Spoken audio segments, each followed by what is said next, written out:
ദൈവവചന ചിന്തയ്ക്ക് അടിസ്ഥാനമായി വളരെ പരിചിതമായ ഒരു തിരുവെഴുത്ത് വായിച്ച് സഹായിക്കുവാൻ അപേക്ഷിക്കുന്നു. മൈക്കിൽ കൂടെ വായിച്ചു തന്നാൽ കുറച്ചുകൂടെ നന്നായിരിക്കും. ആരെങ്കിലും അതിനെ ചുമതലപ്പെടുത്തിയിട്ടുണ്ടെങ്കിൽ, ഇല്ലെങ്കിൽ കർത്താവിൻ്റെ ദാസന്മാർ ആരെങ്കിലും വാക്യം വായിച്ച് സഹായിക്കണമെന്ന് അപേക്ഷിക്കുന്നു. ഏവർക്കും വളരെ പരിചിതമായ ഒരു തിരുവെഴുത്ത്, ലൂക്കോസിൻ്റെ സുവിശേഷം 2-ാം അധ്യായത്തിൻ്റെ 10-ാമത്തെ തിരുവെഴുത്ത് വായിച്ച് സഹായിപ്പാൻ അപേക്ഷിക്കുന്നു. ദൂതൻ അവരോട്, ഭയപ്പെടേണ്ട, സർവ്വജനത്തിനും ഉണ്ടാകുവാനുള്ളൊരു മഹാസന്തോഷം ഞാൻ നിങ്ങളോട് സുവിശേഷിക്കുന്നു. മതി, നമുക്ക് ഒരു നിമിഷം കൂടെ പ്രാർത്ഥിക്കാം. മഹത്വാനും പരിശുദ്ധനുമാകുന്ന ഞങ്ങളുടെ ദൈവമേ, ഈ നല്ല രാത്രി സമയത്തിനായിട്ട് സ്തോത്രം. കൂടപ്പെട്ടിരിക്കുന്ന എല്ലാവരെയും ഇന്ന് രാത്രിയിൽ ആശീർവദിക്കണം. സന്നിധി ബോധം ഞങ്ങൾക്ക് നൽകണം. ശബ്ദപരിധിയിൽ ശ്രദ്ധിക്കുന്ന ഏവർക്കും അനുഗ്രഹമാക്കണം. പ്രിയപുത്രനെ ഞങ്ങളിൽ കൂടി മഹത്വപ്പെടുത്തണമേ. യേശു ക്രിസ്തുവിൻ നിസ്തുല്യ നാമത്തിൽ തന്നെ, ആമേൻ. നമ്മുടെ കരവും ശബ്ദവും ഉയർത്തി ദൈവത്തെ മഹത്വപ്പെടുത്താം. കർത്താവിൻ്റെ മഹത്വമുള്ള നാമത്തിന് സ്തോത്രം. ഇന്ന് രാത്രിയിലെ യോഗാധ്യക്ഷൻ, അതുപോലെ തന്നെ ഇന്ത്യ പെന്തക്കോസ്ത് ദൈവസഭ കുറവങ്ങാട് സെന്ററിന്റെ ചുമതല വഹിക്കുന്ന കർത്താവിൻ്റെ വലിയൊരു ദാസൻ സുനിൽ വേട്ടമല അവർകൾ, ഈ സ്ഥലം സഭയുടെ ശുശ്രൂഷകൻ കുടുംബം, വേദിയിലും സദസ്സിലുമായിരിക്കുന്ന ബഹുമാന്യരായ കർത്തൃദാസന്മാർ, ഈ സ്ഥലത്ത് പ്രാർത്ഥനയോടെ എത്തിച്ചേർന്നിരിക്കുന്ന ബഹുമാന്യരായ ദൈവമക്കൾ, ശബ്ദപരിധിയിൽ ഞങ്ങളെ ശ്രവിക്കുന്ന പ്രിയപ്പെട്ടവർ, വിശേഷിച്ച് ഇവിടെ വ്യാപാരം ചെയ്യുന്നവർ, വാഹനം ഓടിക്കുന്നവർ, മറ്റ് പ്രവൃത്തികളിൽ ഏർപ്പെട്ടിരിക്കുന്ന പ്രിയപ്പെട്ടവർ, സമീപ സ്ഥലത്തും ശബ്ദപരിധിയിലും ശ്രദ്ധിക്കുന്ന പ്രിയപ്പെട്ടവർ, ദൂരത്തിരുന്ന് ഓൺലൈനിൽ ഇപ്പോൾ ഈ ശുശ്രൂഷ കാണുകയും കേൾക്കുകയും ചെയ്യുന്ന പ്രിയപ്പെട്ടവർ, ഏവർക്കും വേഗം വരുന്ന ക്രിസ്തുയേശുവിൻ്റെ നിസ്തുല്യ നാമത്തിൽ ഈ സന്ധിയിൽ വന്ദനം ചൊല്ലുന്നു. ദൈവം എല്ലാവരെയും അനുഗ്രഹിക്കട്ടെ. ഇന്ന് രാത്രിയിലെ ശുശ്രൂഷയ്ക്ക് എന്നെ ക്ഷണിച്ച കർത്തദാസനും ചുമതലപ്പെട്ടവർക്കും ഒരിക്കൽ കൂടി നന്ദി ചൊല്ലുന്നു. ദൈവം എല്ലാവരെയും അനുഗ്രഹിക്കട്ടെ. ഈ രാത്രിയിലെ ദൈവവചന ചിന്തയ്ക്ക് അടിസ്ഥാനമായിട്ട് വായിച്ചത് വളരെ പരിചിതമായ തിരുവെഴുത്താണ്. ലൂക്കോസിന്റെ സുവിശേഷം 2-ാം അധ്യായം അതിൻ്റെ 10-ാമത്തെ തിരുവെഴുത്ത്. അതിനെ അടിസ്ഥാനമാക്കി ഇന്ന് രാത്രി ദൈവവചനത്തിൽ നിന്ന് ചില കാര്യങ്ങൾ നമുക്ക് ചിന്തിക്കാം. കഴിഞ്ഞ രാത്രികളിൽ ശ്രേഷ്ഠരാകുന്ന കർത്തദാസന്മാരെ ദൈവം ഇവിടെ ഉപയോഗിച്ചതിൽ ദൈവത്തിന് മഹത്വം. ഇന്ന് രാത്രിയിലും ദൈവവചനത്തിൽ നിന്ന് നമുക്ക് ചിന്തിക്കാം. അതിനെ അടിസ്ഥാനമായിട്ട് വായിച്ച വാക്യം ലൂക്കോസിന്റെ സുവിശേഷം 2-ാം അധ്യായത്തിന്റെ 10-ാമത്തെ തിരുവെഴുത്താണല്ലോ. അനുഗ്രഹിക്കപ്പെട്ട ഗായക സംഘത്തിനായിട്ടും ദൈവത്തെ മഹത്വപ്പെടുത്തുന്നു. വായിച്ച തിരുവെഴുത്ത് ഒരിക്കൽ കൂടി വായിച്ച് സഹായിക്കണമെന്ന് അപേക്ഷിക്കുന്നു. ദൂതൻ അവരോട്, ഭയപ്പെടേണ്ട, സർവ്വജനത്തിനും ഉണ്ടാകുവാനുള്ളൊരു മഹാസന്തോഷം ഞാൻ നിങ്ങളോട് സുവിശേഷിക്കുന്നു. നമ്മുടെ കരവും ശബ്ദവും ഉയർത്തി ഒരിക്കൽ കൂടി ദൈവത്തെ മഹത്വപ്പെടുത്താം. ശക്തിയോടെ ദൈവത്തെ സ്തുതിച്ചാട്ടെ.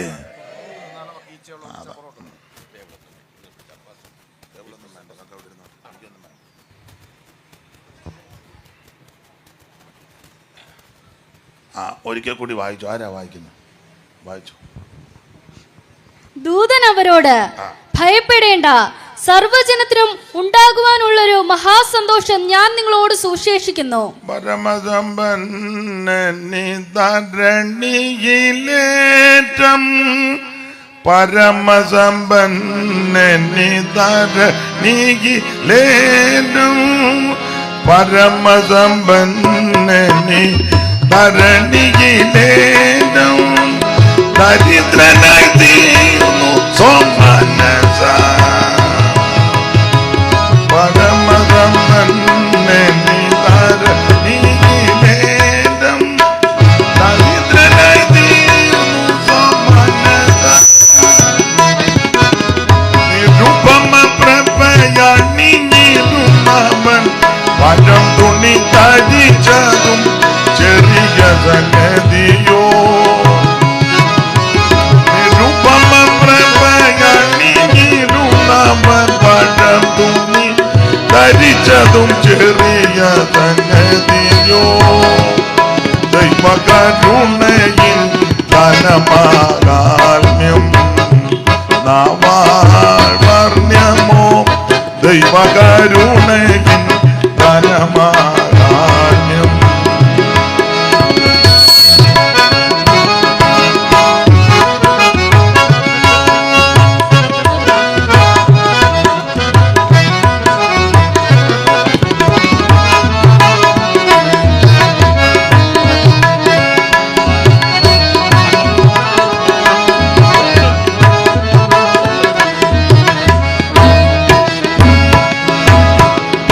ദേവദൂതൻ പശുശാലയിൽ നരനായി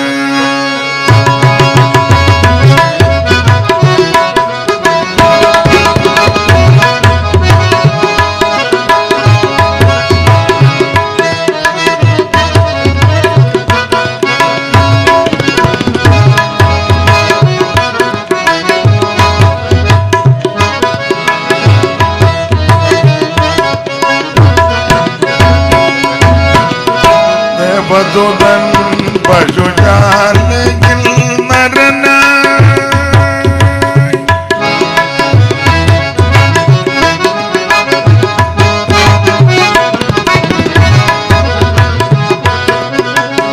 ദേവദൂതൻ പശുശാലയിൽ നരനായി അവതരിച്ചതു വെറും കഥയോ.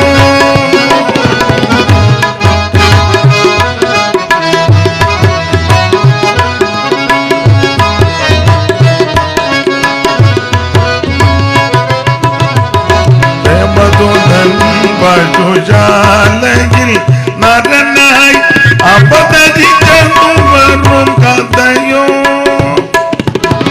ഭുവനമൊന്നാകെ ചമചവനോടും ചെറുഭവനവും ലഭിച്ചതില്ലെന്നോ.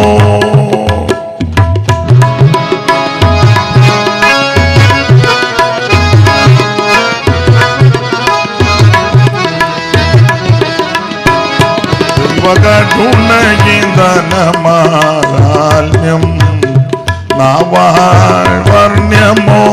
ദൈവകരുണയിൻ ധനമാഹാത്മ്യം നാവാർണ്യമോ. ദൈവകരുണയിൻ ധനമാഹാത്മ്യം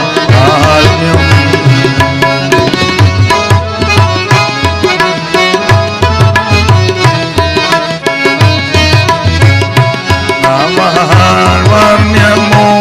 ദൈവകരുണയിൻ ധനമാഹാത്മ്യം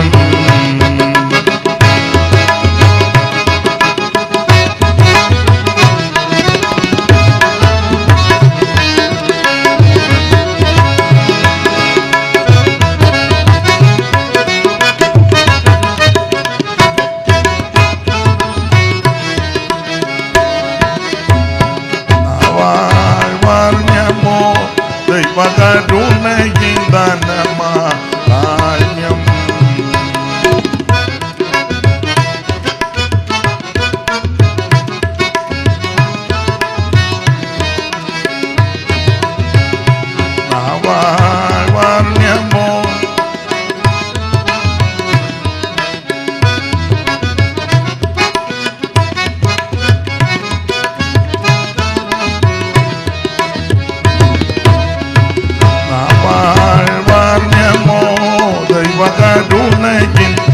ദാനമാഹാത്മ്യം നാവാൻ വർണ്യമോ ദൈവകരുണയിൽ ദാനമാഹാത്മ്യം.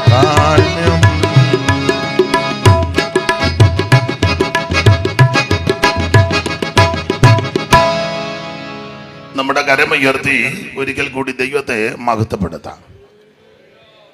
ഈ നല്ല രാത്രി സമയത്തിനായിട്ട് ദൈവത്തെ മഹത്വപ്പെടുത്തുന്നു. ഇന്ന് രാത്രി കൂടപ്പെട്ടിരിക്കുന്ന ഏവരെയും ദൈവം അനുഗ്രഹിക്കട്ടെ.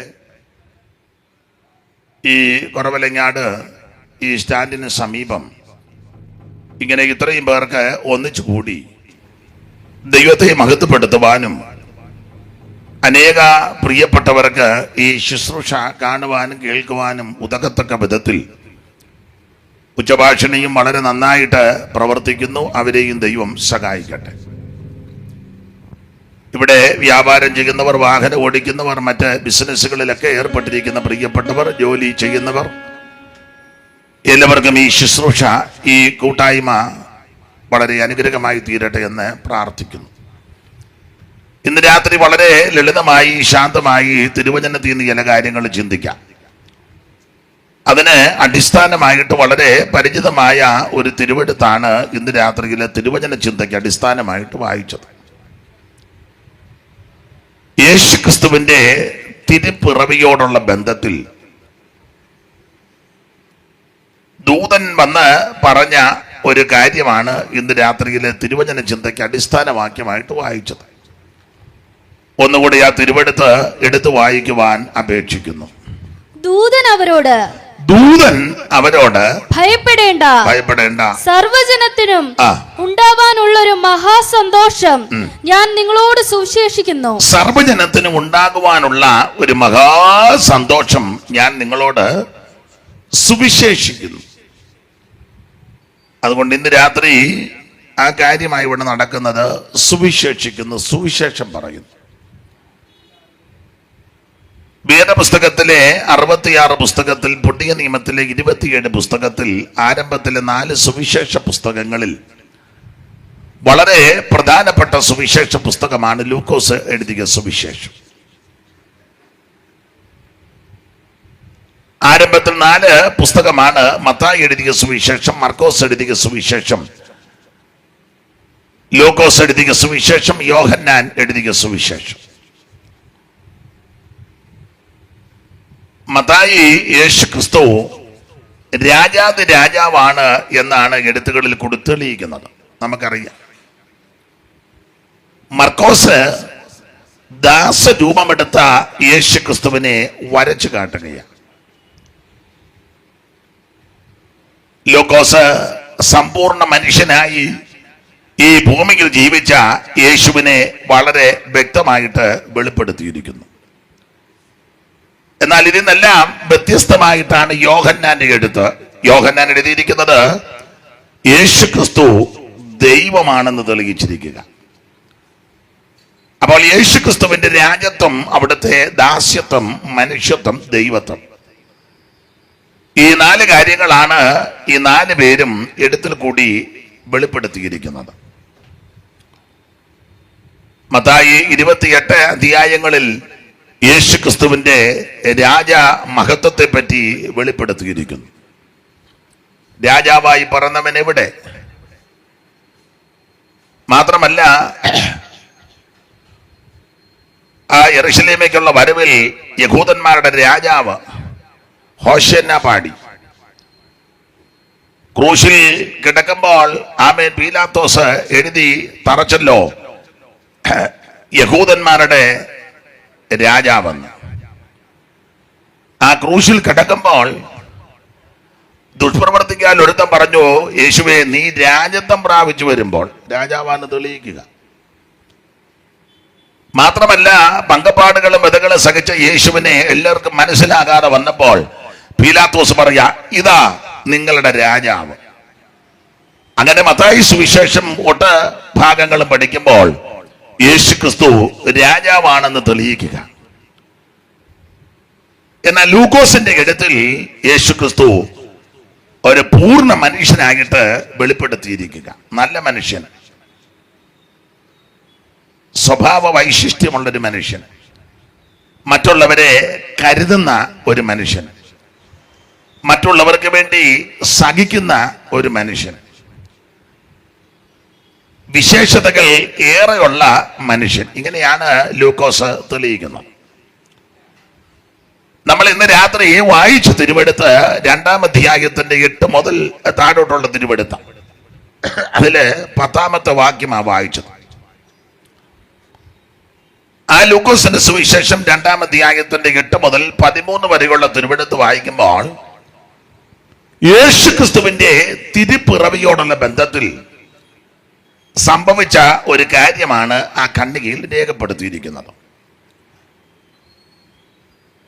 ആ ഖണ്ഡികയിൽ ദൂതൻ എന്ന് പറയുകയാണ്, സർവ്വജനത്തിനും ഉണ്ടാകുവാനുള്ള ഒരു മഹാ സന്തോഷം ഞാൻ നിങ്ങളോട് വായിക്കൂ കുഞ്ഞേ. ഞാൻ നിങ്ങളോട് സുവിശേഷിക്കുന്നു. കർത്താവായ ക്രിസ്തു. അപ്പൊ ശ്രദ്ധിക്കുക, സർവ്വജനത്തിനും ഉണ്ടാകുവാനുള്ള ഒരു മഹാസന്തോഷം ഞാൻ നിങ്ങളോട് സുവിശേഷിക്കുന്നു. അതുകൊണ്ട് ഇന്ന് രാത്രി ഈ സ്ഥലത്ത് ഇങ്ങനെ ഒരു യോഗം നടത്തുമ്പോൾ ഇതിനെപ്പറ്റി പറയുന്നത് കുറച്ചുകൂടെ ഉചിതമെന്ന് എനിക്ക് തോന്നുന്നു. നമ്മുടെ സഭാഗോളിലോ അല്ലെങ്കിൽ മറ്റിടങ്ങളിലാണെങ്കിൽ വേറെ നിലയിൽ സംസാരിച്ചാൽ അത് ആ നിലയിൽ പ്രയോജനമാണ്. ഇന്ന് രാത്രി ഈ ബസ് സ്റ്റാൻഡിന്റെ സമീപത്ത് ഈ ഓപ്പൺ ആയിട്ട് ഇങ്ങനെ യോഗം നടത്തുമ്പോൾ ഇതിനെപ്പറ്റി, ഏതിനെപ്പറ്റി, സുവിശേഷത്തെ പറ്റി ഇന്ന് പറയുന്നതാണ് നല്ലത്. നിങ്ങൾ ഇത് കഴിഞ്ഞ് അങ്ങോട്ട് പോകുമ്പോൾ ചിലപ്പോൾ ആരെയും ചോദിക്കും എവിടെ പോയി, ഉടനെ പറയും സുവിശേഷ യോഗത്തിന് പോയതാ. അപ്പൊ ചോദിക്കുക എന്തുവായി സുവിശേഷം? ആ സുവിശേഷം എന്നാ കൊട്ടും പാട്ടും പ്രാർത്ഥനയും, ഇടയ്ക്ക് ഞങ്ങൾക്ക് ഈ പാട്ട് മൂക്കുമ്പോൾ ഒരു വെപ്രാളമൊക്കെ വരും. അന്നേരം ഞങ്ങളുടെ ഇടയിൽ ചില ആൾക്കാർ അതും ഇതുമെല്ലാം വിളിച്ചു പറയും.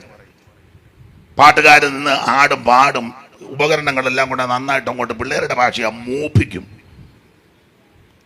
പിന്നെ ആള് വരും, വണ്ടി വരും, പിന്നൊരു മേളമാണ്. ഇങ്ങനല്ലല്ലോ പറയേണ്ടത്. അപ്പൊ എന്താണ് സുവിശേഷം എന്ന് ആരെങ്കിലും ചോദിച്ചാൽ നമ്മൾ അതിന് മറുപടി പറയണം.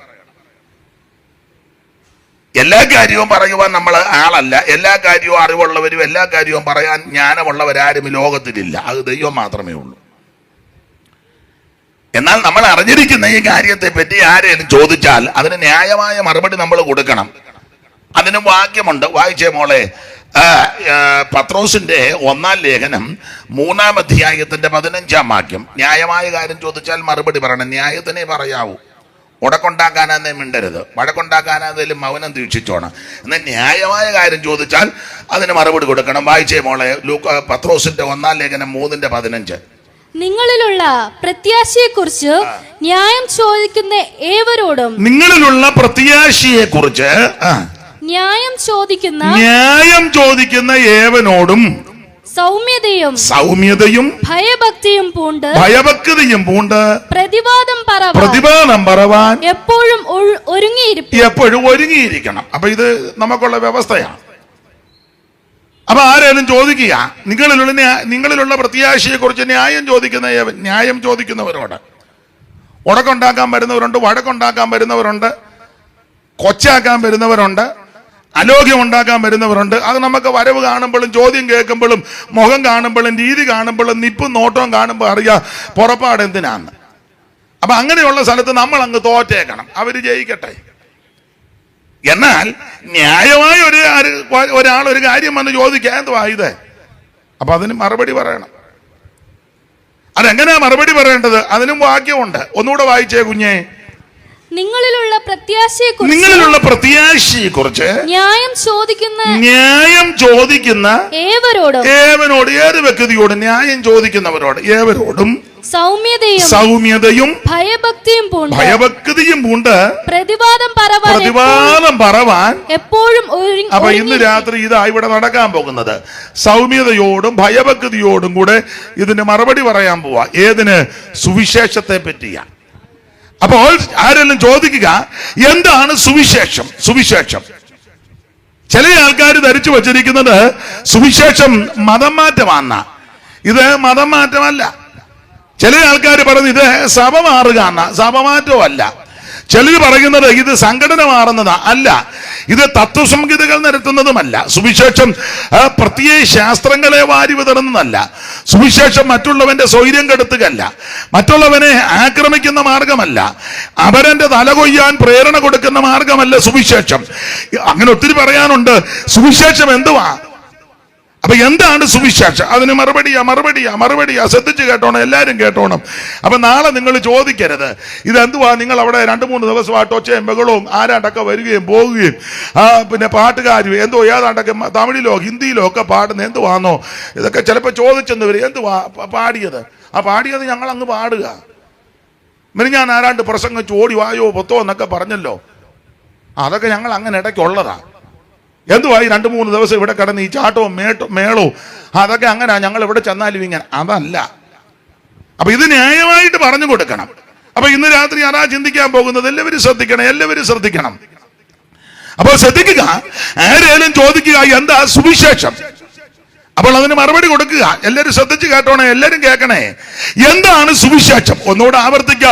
മതം മാറ്റമല്ല, സഭ മാറ്റുകയല്ല, സംഘടന മാറുകയല്ല, അവൻ മറ്റുള്ളവനെ ഉപദ്രവിക്കുന്ന മാർഗമല്ല. പിന്നെ എന്താ സുവിശേഷം എന്ന് പറഞ്ഞാൽ?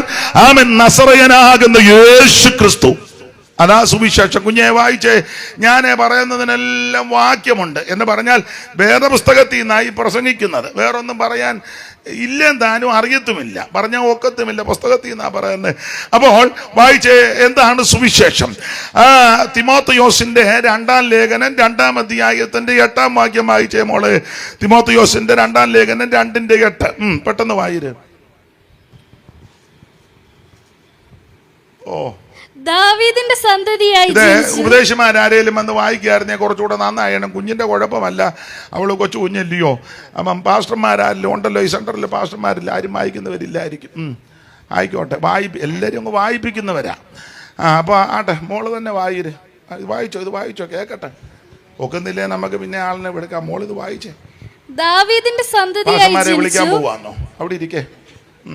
മോള് വായിര്.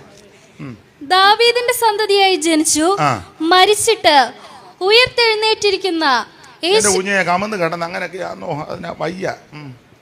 നന്നായിട്ട് വായിക്കേ. ദാവീദിന്റെ സന്തതിയായി ജനിച്ചു, മരിച്ചിട്ട് ഉയർത്തെഴുന്നേറ്റിരിക്കുന്ന യേശു ക്രിസ്തുവിനെ ഓർത്തുകൊള്ളുക. അതാകുന്നു എന്റെ സുവിശേഷം. ശ്രദ്ധിക്കുക, എന്താണ് സുവിശേഷം? കേട്ടല്ലോ.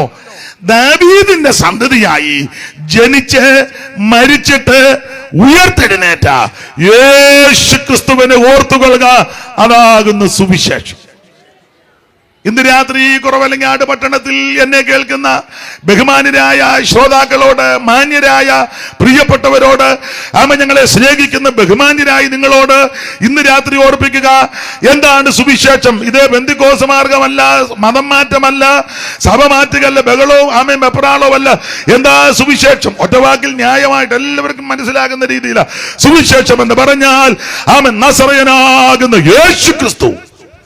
ദാവീദിന്റെ സന്തതിയായി ജനിച്ച് മരിച്ചിട്ടെന്നും പറഞ്ഞ് നിർത്തിയില്ല, ചേർത്ത് പറഞ്ഞു ഉയർത്തെഴുന്നേറ്റു. അതാ ശ്രേഷ്ഠം. ഞാനും നിങ്ങളും എല്ലാം ജനിച്ചു, മരിച്ചിട്ട് തീർന്നു.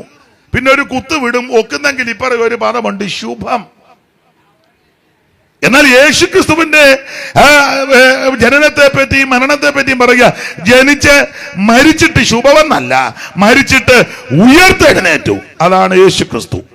അപ്പൊ ഒന്നുകൂടെ വിശദീകരിച്ച് പറഞ്ഞാൽ എന്താണ് സുവിശേഷം?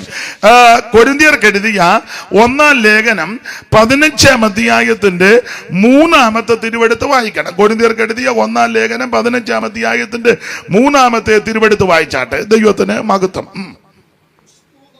മൈക്കിൽ കൂടെ വായിക്കാം. ക്രിസ്തു നമ്മുടെ പാപങ്ങൾക്ക് വേണ്ടി തിരുവെഴുത്തുകളിൽ പ്രകാരം മരിച്ചു, അടക്കപ്പെട്ടു, തിരുവെഴുത്തുകളിൻ പ്രകാരം 3-ാം നാൾ ഉയർത്തെഴുന്നേറ്റു. അപ്പൊ ഒന്നുകൂടെ ശ്രദ്ധിച്ച് കേട്ടോ, എന്താണ് സുവിശേഷം?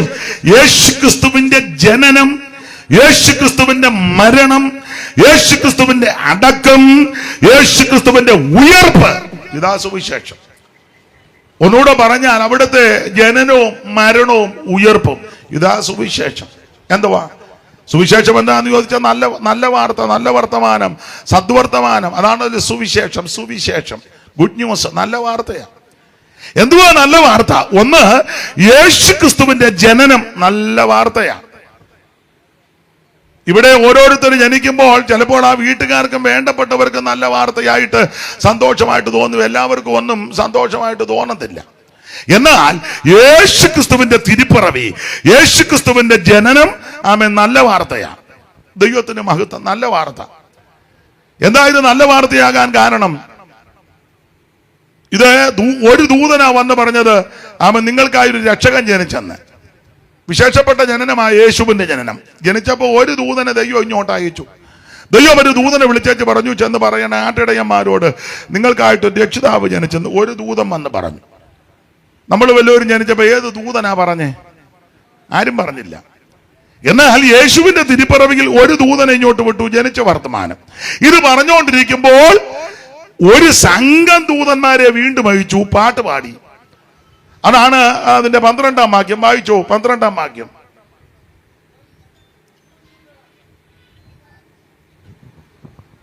എന്തോ പറ്റി? ഒറ്റ വാക്യം കൊണ്ട് നിർത്തിയോ? വായിച്ചോ. ക്രിസ്തു മരിച്ചിട്ട് മോളെ, അതല്ല പറഞ്ഞത്.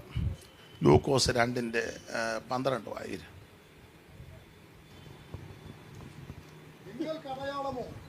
അങ്ങോട്ട് കൊടുക്കുക. നിങ്ങൾക്ക് അടയാളമോ? ശീലകൾ ചുറ്റി പശുത്തൊട്ടിയിൽ കിടക്കുന്ന ഒരു ശിശുവിനെ നിങ്ങൾ കാണും എന്ന് പറഞ്ഞു. അടുത്തത്, പെട്ടെന്ന് സ്വർഗീയ സൈന്യത്തിന്റെ ഒരു സംഘം ദൂതനോട് ചേർന്ന് ദൈവത്തെ പുകഴ്ത്തി. എന്നിട്ട് അവര് പറയാ, അത്യുന്നതങ്ങളിൽ ദൈവത്തിന്റെ മഹത്വം, ഭൂമിയിൽ ദൈവപ്രസാദമുള്ള മനുഷ്യർക്ക് സമാധാനം. അപ്പോൾ യേശുവിന്റെ ജനനത്തിന്റെ വിശേഷത ഒന്ന്, ജനിച്ച മാത്രയിൽ ദൈവം ഒരു ദൂതനെ ഇങ്ങോട്ട് വിട്ട് പറഞ്ഞു ജനിച്ചെന്ന്.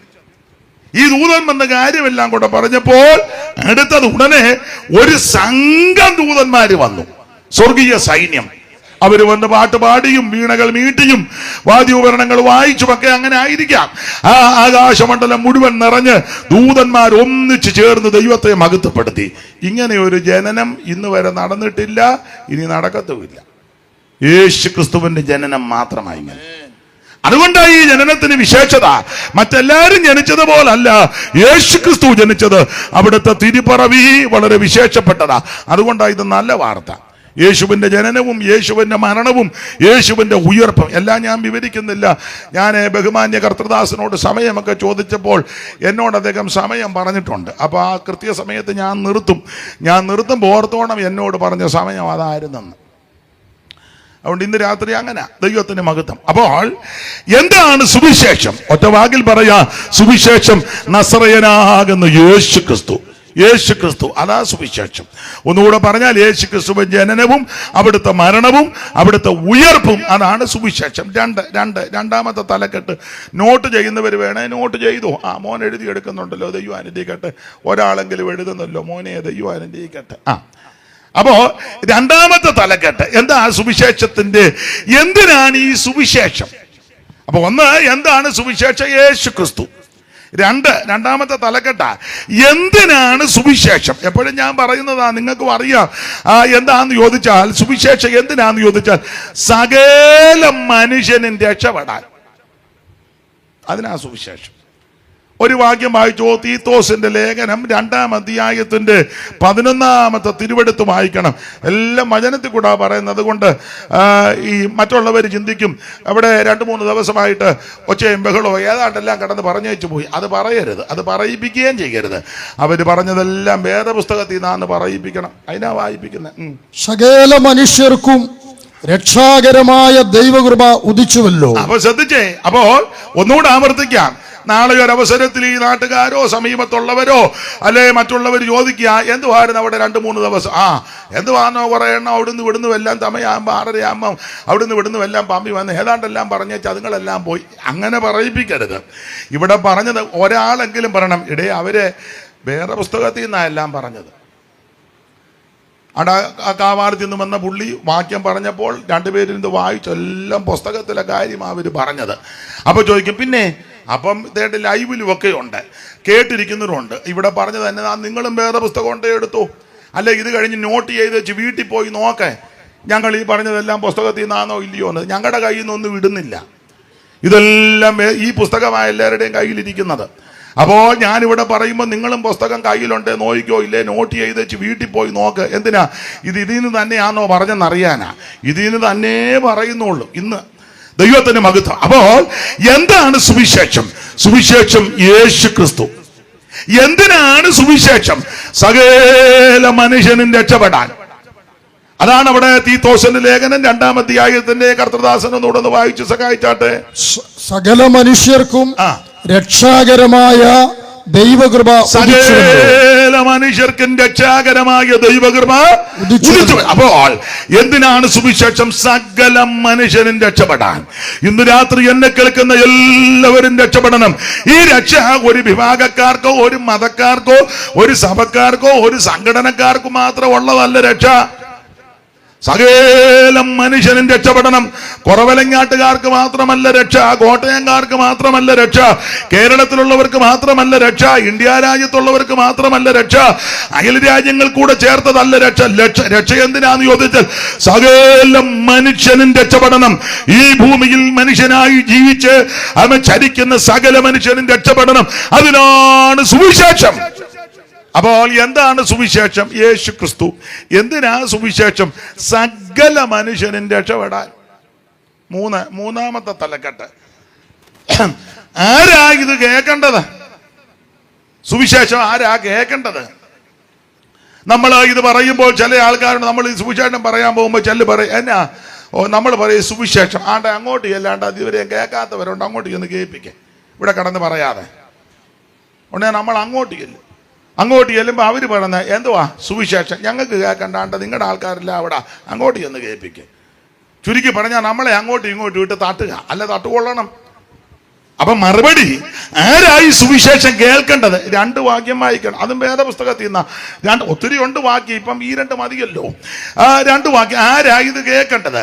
മർക്കോസിന്റെ സുവിശേഷം 16-ാം അധ്യായത്തിന്റെ 15-ാമത്തെ വാക്യവും മർക്കോസിന്റെ സുവിശേഷം 13-ാം അധ്യായത്തിന്റെ 10-ാം വാക്യവും. അറിവുള്ള വാക്യമായെങ്കിലും വായിച്ചോ. എല്ലാം ഇന്ന് വേദപുസ്തകത്തിൽ നിന്നാണ് വായിപ്പിക്കുന്നത്.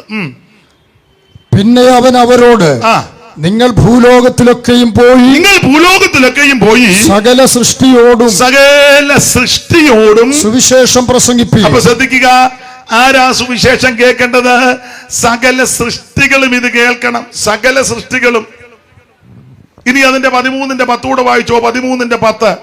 എന്നാൽ സുവിശേഷം മുൻപേ സകല ജാതികളോടും പ്രസംഗിക്കണം. അപ്പൊ സകല ജാതികളും കേൾക്കണം, സകല സൃഷ്ടികളും കേൾക്കണം, സകല ജാതികളും കേൾക്കണം.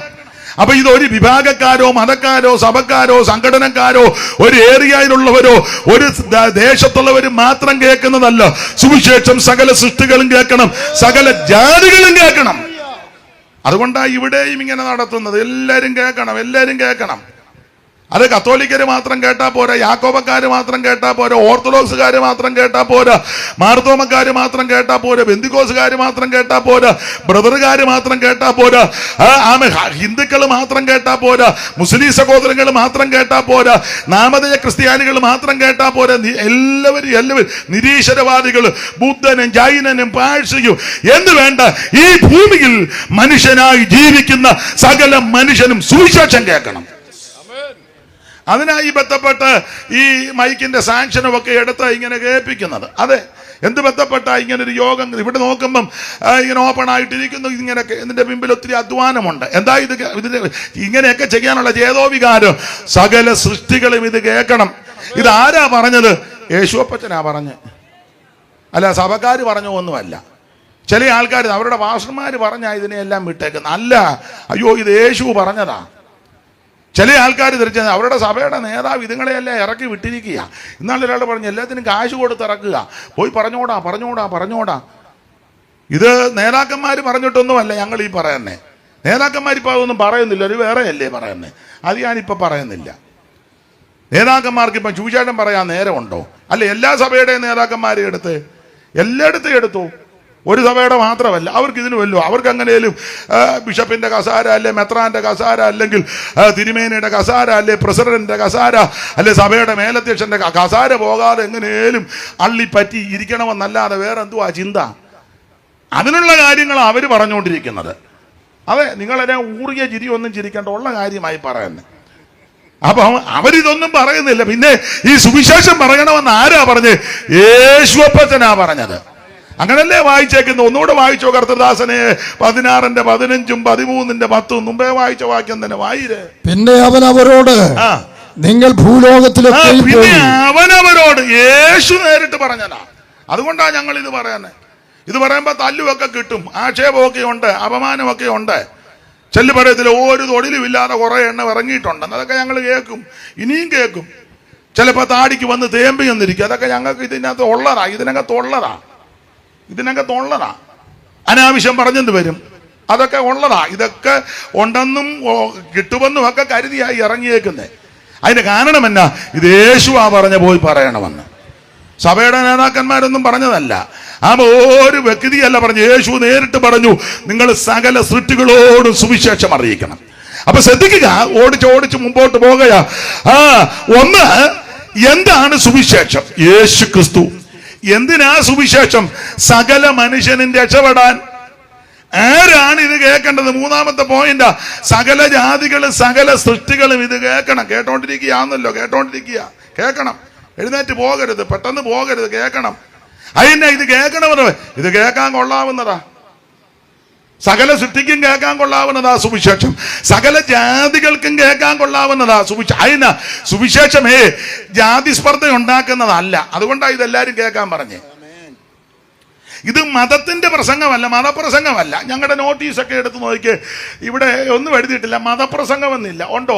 IPC കുറവലങ്ങാട് രഹബോത്ത് ടൗണും സഭയൊരുക്കുന്ന കൺവെൻഷൻ എന്നേ ഉള്ളൂ, മതപ്രസംഗമെന്നില്ല. നോട്ടീസ് അടിക്കുമ്പോഴല്ല അങ്ങനെ. മതപ്രസംഗമാണെങ്കിൽ ഞാൻ വരുത്തുമില്ല. അത് മതത്തിന്റെ ആൾക്കാർ വന്ന് പറഞ്ഞു വെച്ചു പോകും. ഇത് സുവിശേഷ പ്രസംഗമായതുകൊണ്ടാ വന്നേ. കൺവെൻഷൻ നോട്ടീസ് എല്ലാം എടുത്ത് ഇത് മതപ്രസംഗമല്ലല്ലോ. ഉറങ്ങുകയാണോ? എന്റെ ശുശ്രൂഷയുടെ അനുഗ്രഹത്തിന് പുള്ളി പ്രാർത്ഥിക്കുക. അപ്പൊ ശ്രദ്ധിച്ചേ, ഇത് മതപ്രസംഗമല്ല. നമ്മുടെ നോട്ടീസിലൊന്നും മതപ്രസംഗമെന്നല്ല കൊടുക്കുന്നത്. പിന്നെ എന്താ കൊടുക്കുന്നത്? സുവിശേഷ യോഗം. എന്താ സുവിശേഷം? യേശു ക്രിസ്തു. എന്തിനാ സുവിശേഷം? സകല മനുഷ്യനും രക്ഷപ്പെടാൻ. ആരാ സുവിശേഷം കേൾക്കേണ്ടത്? സകല ജാതികളും സകല സൃഷ്ടികളും ആമേൻ ഈ സുവിശേഷം കേൾക്കണം. എല്ലാരും കേൾക്കണം, ഇതെല്ലാരും കേൾക്കണം. ഇത് കേൾക്കാൻ കൊള്ളാവുന്നതാ. വേറെ പലതും എല്ലാവർക്കും കേൾക്കാൻ കൊള്ളാവുന്നതല്ല. ഞാൻ എപ്പോഴും പറയും, പ്രായമുള്ളവർ വർത്താനം പറയുമ്പോൾ കൊച്ചു പിള്ളേര് അവിടെ അടുത്ത് ചെന്നിരുന്ന ചിലർ ചോദിക്കുന്നത് കേട്ടിട്ടുണ്ട്, എന്തുവാടാ കീഴേ വന്നിരിക്കുന്നത്? മൂത്തവർ വർത്താനം പറയുന്നതിന്റെ കീഴേ എന്നെ കേൾക്കാനാ. അപ്പം മൂത്തവർ പറയുന്നതെല്ലാം കൊച്ചുങ്ങൾക്ക് കേൾക്കാൻ പറ്റാത്തതാ. അതില്ലേ ചോദിക്കുന്നത്, എന്തുവാ കീഴേ വന്ന് ഇരിക്കുന്നത്? പ്രായമുള്ളവർ വർത്താനം പറയുന്നതിനിടെ. അപ്പൊ പ്രായമുള്ളവർ പറയുന്നതെല്ലാം കൊച്ചുങ്ങൾക്ക് കേൾക്കാൻ പറ്റാത്തതായിരുന്നു ഒപ്പിക്കുന്നത്. ഇപ്പൊ നേരെ തിരിഞ്ഞു കൊച്ചുങ്ങൾ വന്ന് ചോദിക്കും, അമ്മച്ചി എന്തിനാ ഇവിടെ വന്നിരിക്കുന്നത്? ഞങ്ങൾ കൂട്ടുകാര്, ഞങ്ങൾ പല കാര്യവും. അപ്പൊ അമ്മച്ചിക്ക് കേൾക്കാൻ മേലാത്ത ആ കൊച്ചുങ്ങളും ചുരുക്കി പറഞ്ഞാൽ ഇവിടെ ആർക്കും ആരെയും കേൾക്കാൻ മേലാത്തതാ. എന്നാൽ എല്ലാവർക്കും കേൾക്കാൻ കൊള്ളാവുന്ന വാർത്തയാ സുവിശേഷം.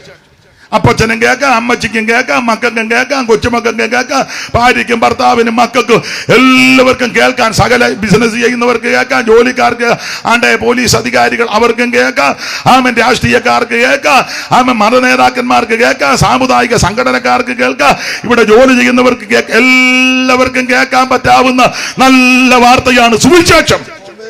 അതാ ഇവിടെ പറയാൻ. അതുകൊണ്ട് എല്ലാരും കേട്ടോണ്. ഇത് ജാതി സ്പർദ്ധ ഉണ്ടാക്കുകയല്ല, ജാതിയെ കൊല്ലാനുള്ള പ്രേരണ കൊടുക്കുകയല്ല. ഇത് നല്ല കാര്യമാ പറയുന്നത്. ഓടിച്ചു മുമ്പോട്ട് പോകുക, വിവരിക്കുന്നില്ല അധികം. അപ്പൊ എന്താണ് സുവിശേഷം? യേശു ക്രിസ്തു. എന്തിനാ സുവിശേഷം? സകല മനുഷ്യനും രക്ഷപ്പെടാൻ. ആരാ ഇത് കേൾക്കേണ്ടത്? സകല സൃഷ്ടികളും ഇത് കേൾക്കണം. എല്ലാരും കേൾക്കണം. 4, ആരാ ഇത് പറയേണ്ടത്? അയ്യോ, ചില ആൾക്കാർ ധരിച്ചേക്കുന്ന കുറെ പേരെ മാത്രം സെലക്ട് ചെയ്ത് വിട്ടേക്കുകയാണ്. അല്ല, ഇത് എല്ലാവരോടും എല്ലാവരും പറയണം. എടുത്തു വായിപ്പിക്കുന്നില്ല, പത്രോസിന്റെ ലേഖനത്തിൽ നമ്മൾ വായിക്കുന്നല്ലോ, അന്ധകാരത്തിൽ നിന്ന് അത്ഭുത പ്രകാശത്തിലേക്ക് വിളിച്ചവന്റെ സൽഗുണങ്ങളെ ഘോഷിപ്പാൻ തക്കവണ്ണം തിരഞ്ഞെടുക്കപ്പെട്ട വാക്യം വായിക്കോ. നിങ്ങളോ അന്ധകാരത്തിൽ നിന്ന് തന്റെ അത്ഭുത പ്രകാശത്തിലേക്ക് വിളിച്ചവന്റെ സൽഗുണങ്ങളെ ഘോഷിപ്പാൻ. അപ്പോൾ ഇതാരാ പറയേണ്ടത്? എല്ലാവരും ഇത് പറയണം. നിങ്ങളോ, അങ്ങനെ എഴുതിയേക്കുന്നത് നിങ്ങളോ. അപ്പൊ എന്ന് പറഞ്ഞാൽ രക്ഷിക്കപ്പെട്ട സകല ദൈവമക്കൾ ഇത് പറയണം.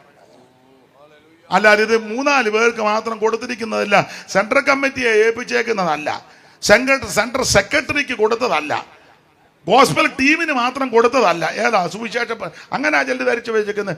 ഇന്ന് തന്നെ ഇന്ന് സുവിശേഷ പ്രവർത്തനം ആരാ? അത് സെൻട്രൽ നിന്നുണ്ട്.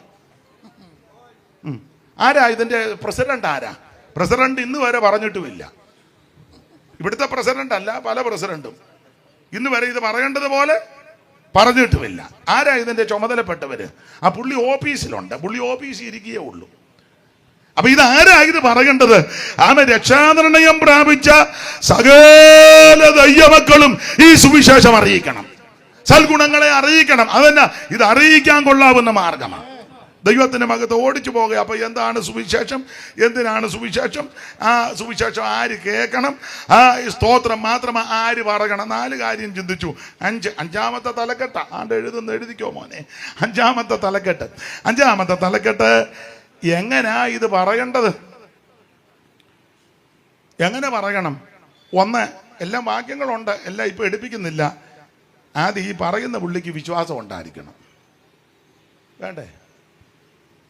പറയുന്ന പുള്ളിക്ക് ഇതിനെപ്പറ്റി ഈ ചിലരങ്ങ് പറയുന്നുള്ള അവർക്ക് വലിയ വിശ്വാസമൊന്നുമില്ല.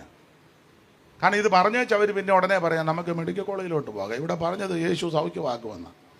അപ്പോൾ ഇവരിത് പഠിച്ചു വെച്ച കുറേ കാര്യം പറഞ്ഞതെന്നല്ലാതെ വിശ്വാസമൊന്നും ഇല്ല. ഞാൻ എല്ലാം ഒന്നും വിവരിക്കുന്നില്ല.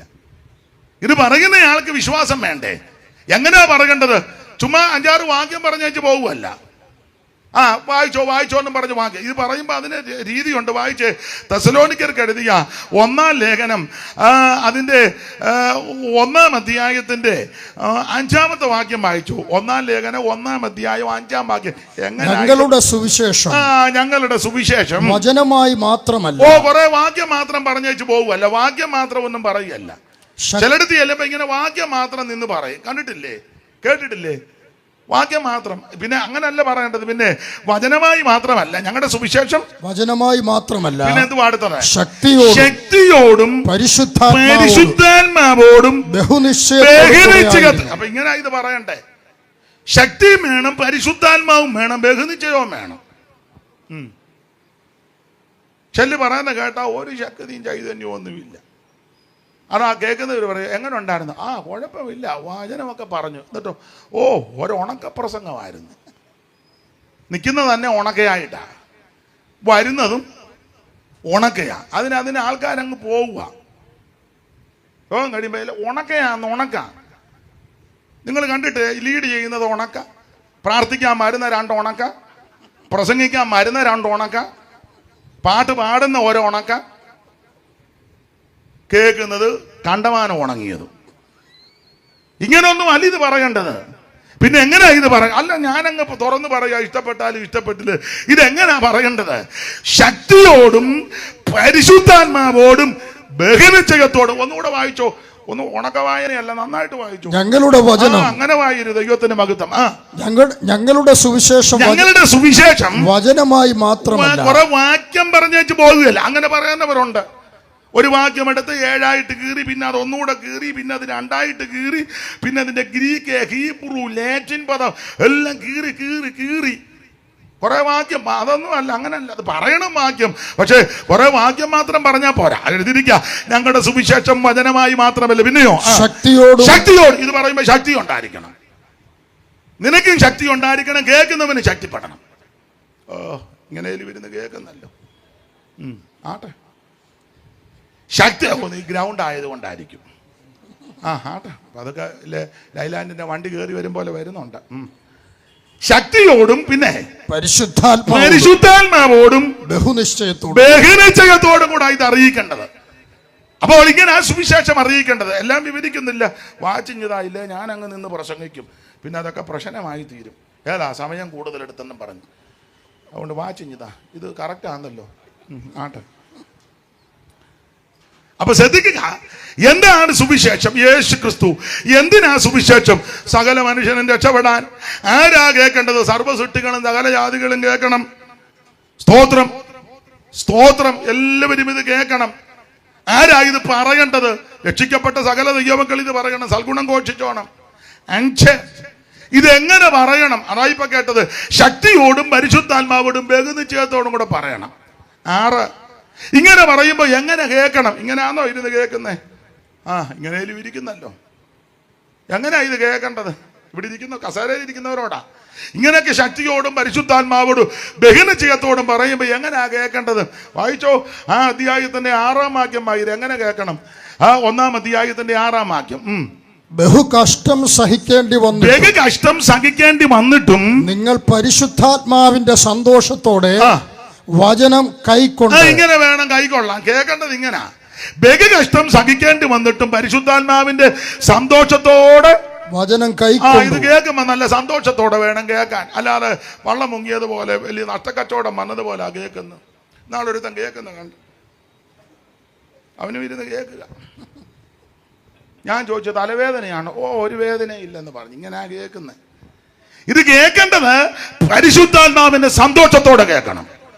ദൈവത്തിന്റെ വചനത്തിന് ശക്തിയുള്ളതാ. ഇത് അതിവേഗത്തിൽ ഓടുന്ന തിരുവചനമാ. ഇത് അല്പബുദ്ധിയെ ജ്ഞാനിയാക്കുന്ന തിരുവചനമാ. ഇത് ക്രിയ ചെയ്യുന്ന തിരുവചനമാ. ഈ തിരുവചനം എങ്ങനെ കേൾക്കണം? ഇത് സ്വർഗത്തിൽ എന്നേക്ക് സ്ഥിരമായ വചനമാ. ഇത് ദൈവത്തിന്റെ വചനമാ. ആദിയിൽ വചനമുണ്ടായിരുന്നു, വചനം ദൈവത്തോടു കൂടെ, വചനം ദൈവമാ. ഈ വചനം എങ്ങനെ കേൾക്കണം? പരിശുദ്ധാത്മാവിന്റെ സന്തോഷത്തോടെ ഓടിച്ച് മുമ്പോട്ട് പോവുക. അപ്പോൾ സുവിശേഷത്തിൻ്റെ പറ്റി 6 തലക്കെട്ടാ പറഞ്ഞത്. എന്താണ് സുവിശേഷം? എന്തിനാണ് സുവിശേഷം? ആരാണ് കേൾക്കേണ്ടത്? ആരാണ് പറയേണ്ടത്? എങ്ങനെ കേൾക്കണം?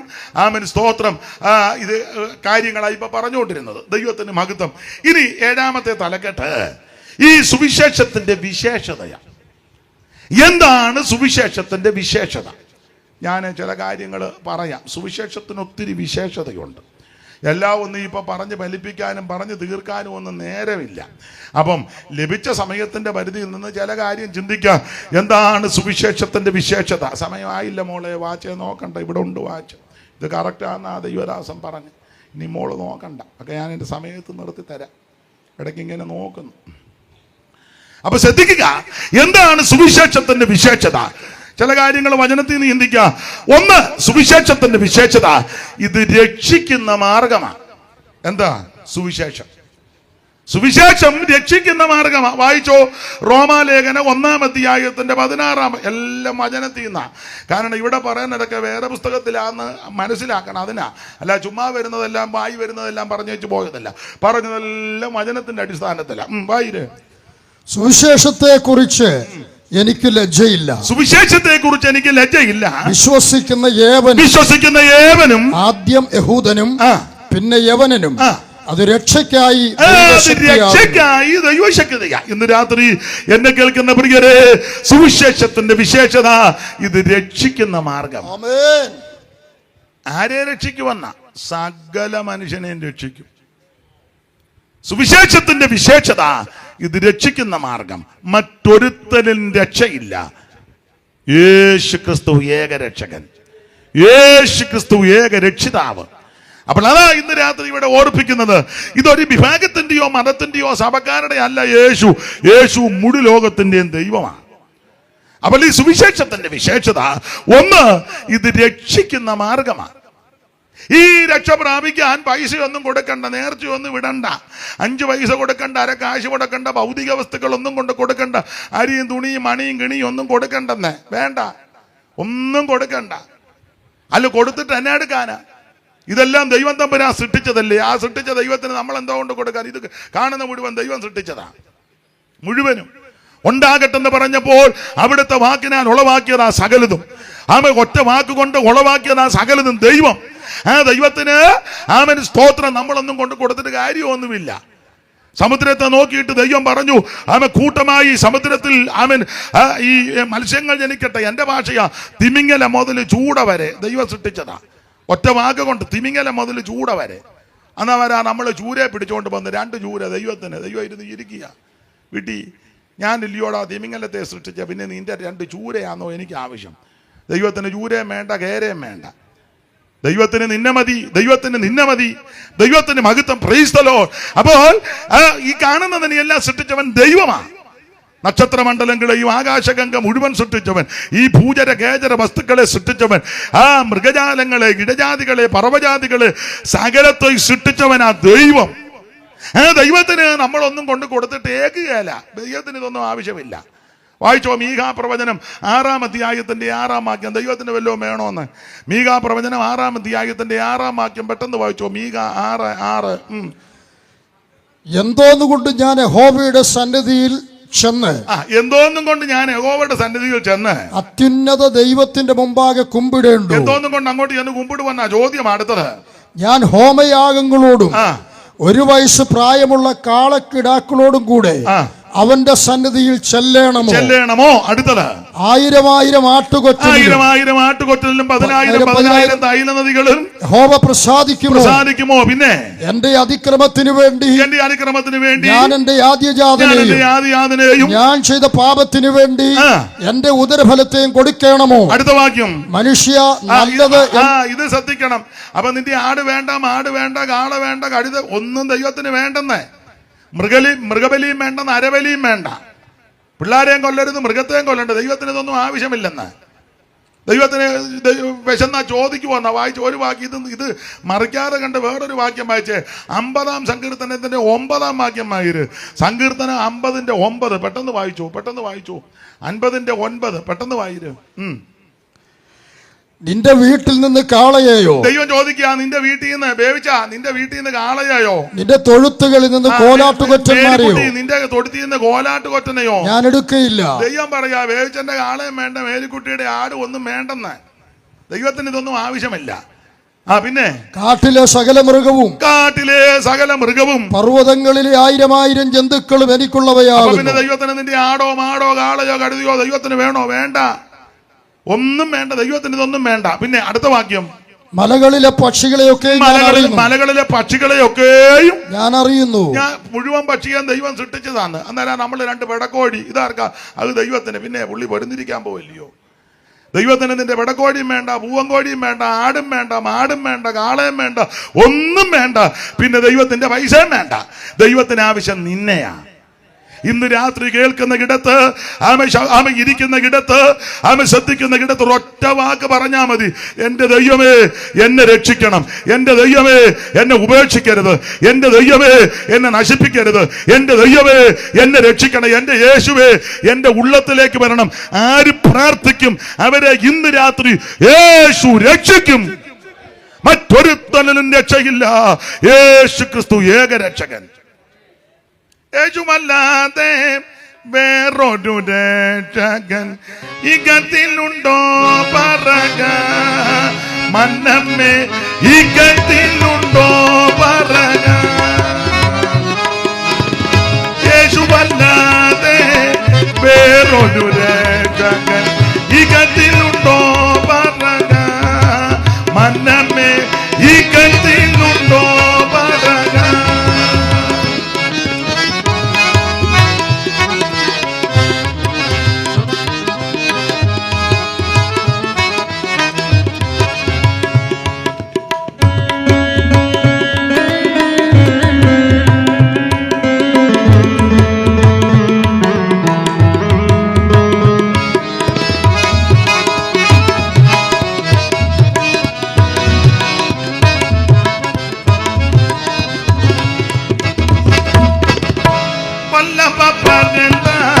പരിശുദ്ധ പരന്താൻ, വല്ലഭ പരന്താൻ, പരിശുദ്ധ പരന്താൻ.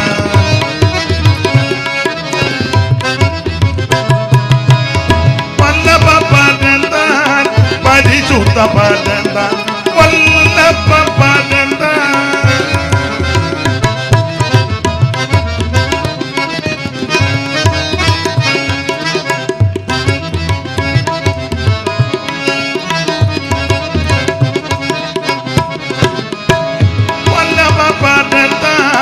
പരിശുദ്ധ പരന്താൻ, മകത്വ പരന്താൻ, മന്നമ്മേ മകത്വ പരന്താൻ.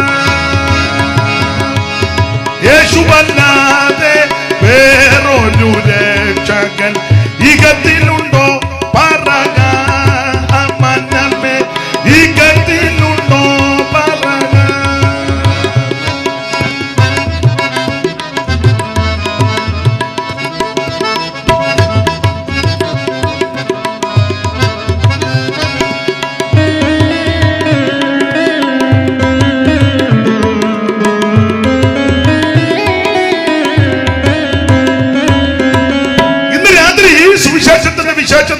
എന്നെ കേൾക്കുന്ന ബഹുമാന്യരെ, ഇന്ന് രാത്രി ഉറപ്പിച്ചും തറപ്പിച്ചും ഒന്നുകൂടെ ഉറപ്പിക്കട്ടെ, ഈ സുവിശേഷത്തിന്റെ വിശേഷത ഒന്ന്, സുവിശേഷം നിന്നെ രക്ഷിക്കും, നിന്റെ കുടുംബത്തെ രക്ഷിക്കും, നിന്റെ തലമുറയെ രക്ഷിക്കും, നിന്നെ രക്ഷിക്കും, നിന്റെ ഭാവിയെ രക്ഷിക്കും. ജീവിതത്തിന്റെ തകർച്ചയിൽ ആരെങ്കിലും എന്നെ കേൾക്കുന്നെങ്കിൽ ആത്മഹത്യ പരിഹാരമല്ല, മദ്യപാനം പരിഹാരമല്ല, ലഹരി പദാർത്ഥം പരിഹാരമല്ല, നാടുവിടുന്ന പരിഹാരമല്ല, മറ്റേ അവൻ യാതൊന്നും പരിഹാരമില്ല. പരിഹാരം യേശുക്രിസ്തുവിലുണ്ട്. ഒന്നുകൂടെ ഓർപ്പിക്കട്ടെ, യേശുക്രിസ്തു ഒരു മതത്തിന്റെ, ഒരു സഭയുടെ സംഘടന ആളല്ല, അവിടുന്ന് മുഴു ലോകത്തിന്റെ ദൈവമാണ്. ഇന്ന് രാത്രി യേശു നിന്നെ രക്ഷിക്കും. യേശുക്രിസ്തു നിന്റെ കുടുംബത്തെ രക്ഷിക്കും. നിന്റെ തകർച്ചകളും പ്രശ്നങ്ങൾക്കും പരിഹാരം വരുത്തി നിന്നെ വിടുവിക്കുവാൻ കഴിവുള്ളവനാ ദൈവം. 5 പൈസ കൊടുക്കണ്ട, അര കാശ് കൊടുക്കണ്ട, അര മൈൽ നടക്കണ്ട, ഭൗതിക വസ്തുക്കൾ ഒന്നും കൊടുക്കണ്ട. ഒന്നുകൂടെ ഉറപ്പിച്ചും നിറപ്പിച്ചും വചനത്തിൽ നിന്നും അനുഭവത്തിൽ നിന്ന് പറയുക, ഇരിക്കുന്ന കിടത്തിരുന്ന് കേൾക്കുന്ന കിടത്തിരുന്ന് ഒറ്റ വാക്ക് പറഞ്ഞാൽ മതി, എന്റെ യേശുവേ ഇന്ന് രാത്രി എന്നെ രക്ഷിക്കണം. ആര് പ്രാർത്ഥിക്കും അവരെ ഈ രാത്രി യേശു രക്ഷിക്കും.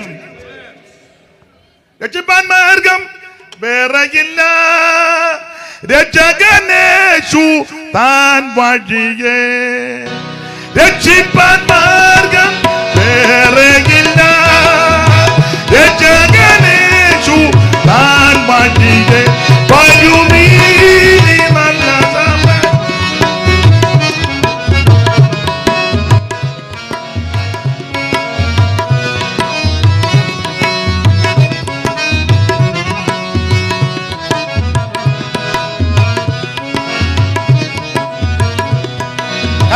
ദൈവത്തെ മഹത്വപ്പെടുത്താൻ. മക്കളെ, അറിയാവുന്ന പാട്ട് പാടുമ്പോൾ നിങ്ങളൂടെ പാടതോ നിങ്ങൾ കൊണ്ടുവന്ന പാട്ട് മാത്രമോ പാടുമുള്ളൂ? അറിയാവുന്നത് പാടുമ്പോഴേ നിങ്ങളും കൂടെ ഒന്ന് പാട്. അതോ നിങ്ങൾ 3-4 പാട്ടുമായിട്ട് വന്നിട്ടുണ്ട്, ഞങ്ങൾ അതേ പാടുമ്പോഴും താൻ എന്തെങ്കിലും പാടി വെച്ച് പോകുന്നതാണോ? ഇതുകൂടെ ചേർന്ന് പാട്. ഇത് നല്ല പാട്ടാ.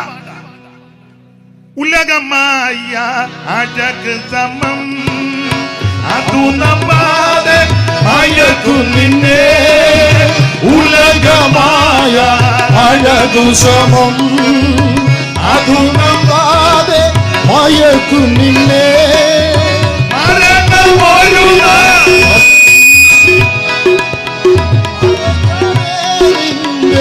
ശകലേ വരുമീ നല്ല സമയം,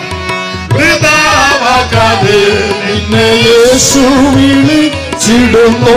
വരുമീ നല്ല സമയം, വൃഥാവാക്കാതെ നിന്നെ യേശു വിളിച്ചിടുന്നു. ശ്രദ്ധിക്കണേ, എന്താണ് സുവിശേഷത്തിന്റെ വിശേഷത? ഒന്ന്, സുവിശേഷം രക്ഷിക്കുന്ന മാർഗമാണ്. രക്ഷിക്കും, എല്ലാവരെയും രക്ഷിക്കും. ആട്ടെ, മുമ്പോട്ട് പോകാൻ. 2, എന്താ സുവിശേഷത്തിന്റെ വിശേഷത? 2 അധികം വിവരിക്കുന്നില്ല, പോയിന്റ് മാത്രം പറഞ്ഞങ്ങ് പോകുക. എന്താ സുവിശേഷത്തിന്റെ 2ാമത്തെ വിശേഷത? ഇത് സമാധാനത്തിന്റെ മാർഗമാണ്. ഏത്? സുവിശേഷം സമാധാനമാണ്. വായിച്ചോ, എഫേസ്യ ലേഖനം 6-ാം അധ്യായത്തിന്റെ 14-15 തിരുവെടുത്ത് വായിച്ച്. ഇത് സമാധാനത്തിന്റെ മാർഗമാണ് സുവിശേഷം. വായിക്കാം.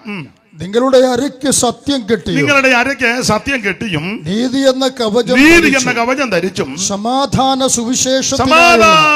സുവിശേഷത്തിനായുള്ള ഒരുക്കം കാലിന് ചെരുപ്പാക്കണം. അപ്പൊ സുവിശേഷത്തിന്റെ 2ാമത്തെ വിശേഷത ഇത് സമാധാനം തരുന്ന മാർഗമാണ്. സുവിശേഷമാണ് സമാധാനം തരുന്നത്. ഇവിടെ ഇരിക്കുന്ന പലരും ഒരു കാലത്ത് സമാധാനമില്ലാതെ മനഃശാന്തിയില്ലാതെ നെട്ടോട്ടം ഓടിയവരാ. ഇപ്പോഴത്തെ എന്ത് ശാന്തമായിട്ടാ വന്നിരിക്കുന്നത്? അതന്നെ ഈ സുവിശേഷം അകത്തോട്ട് വന്നതാ.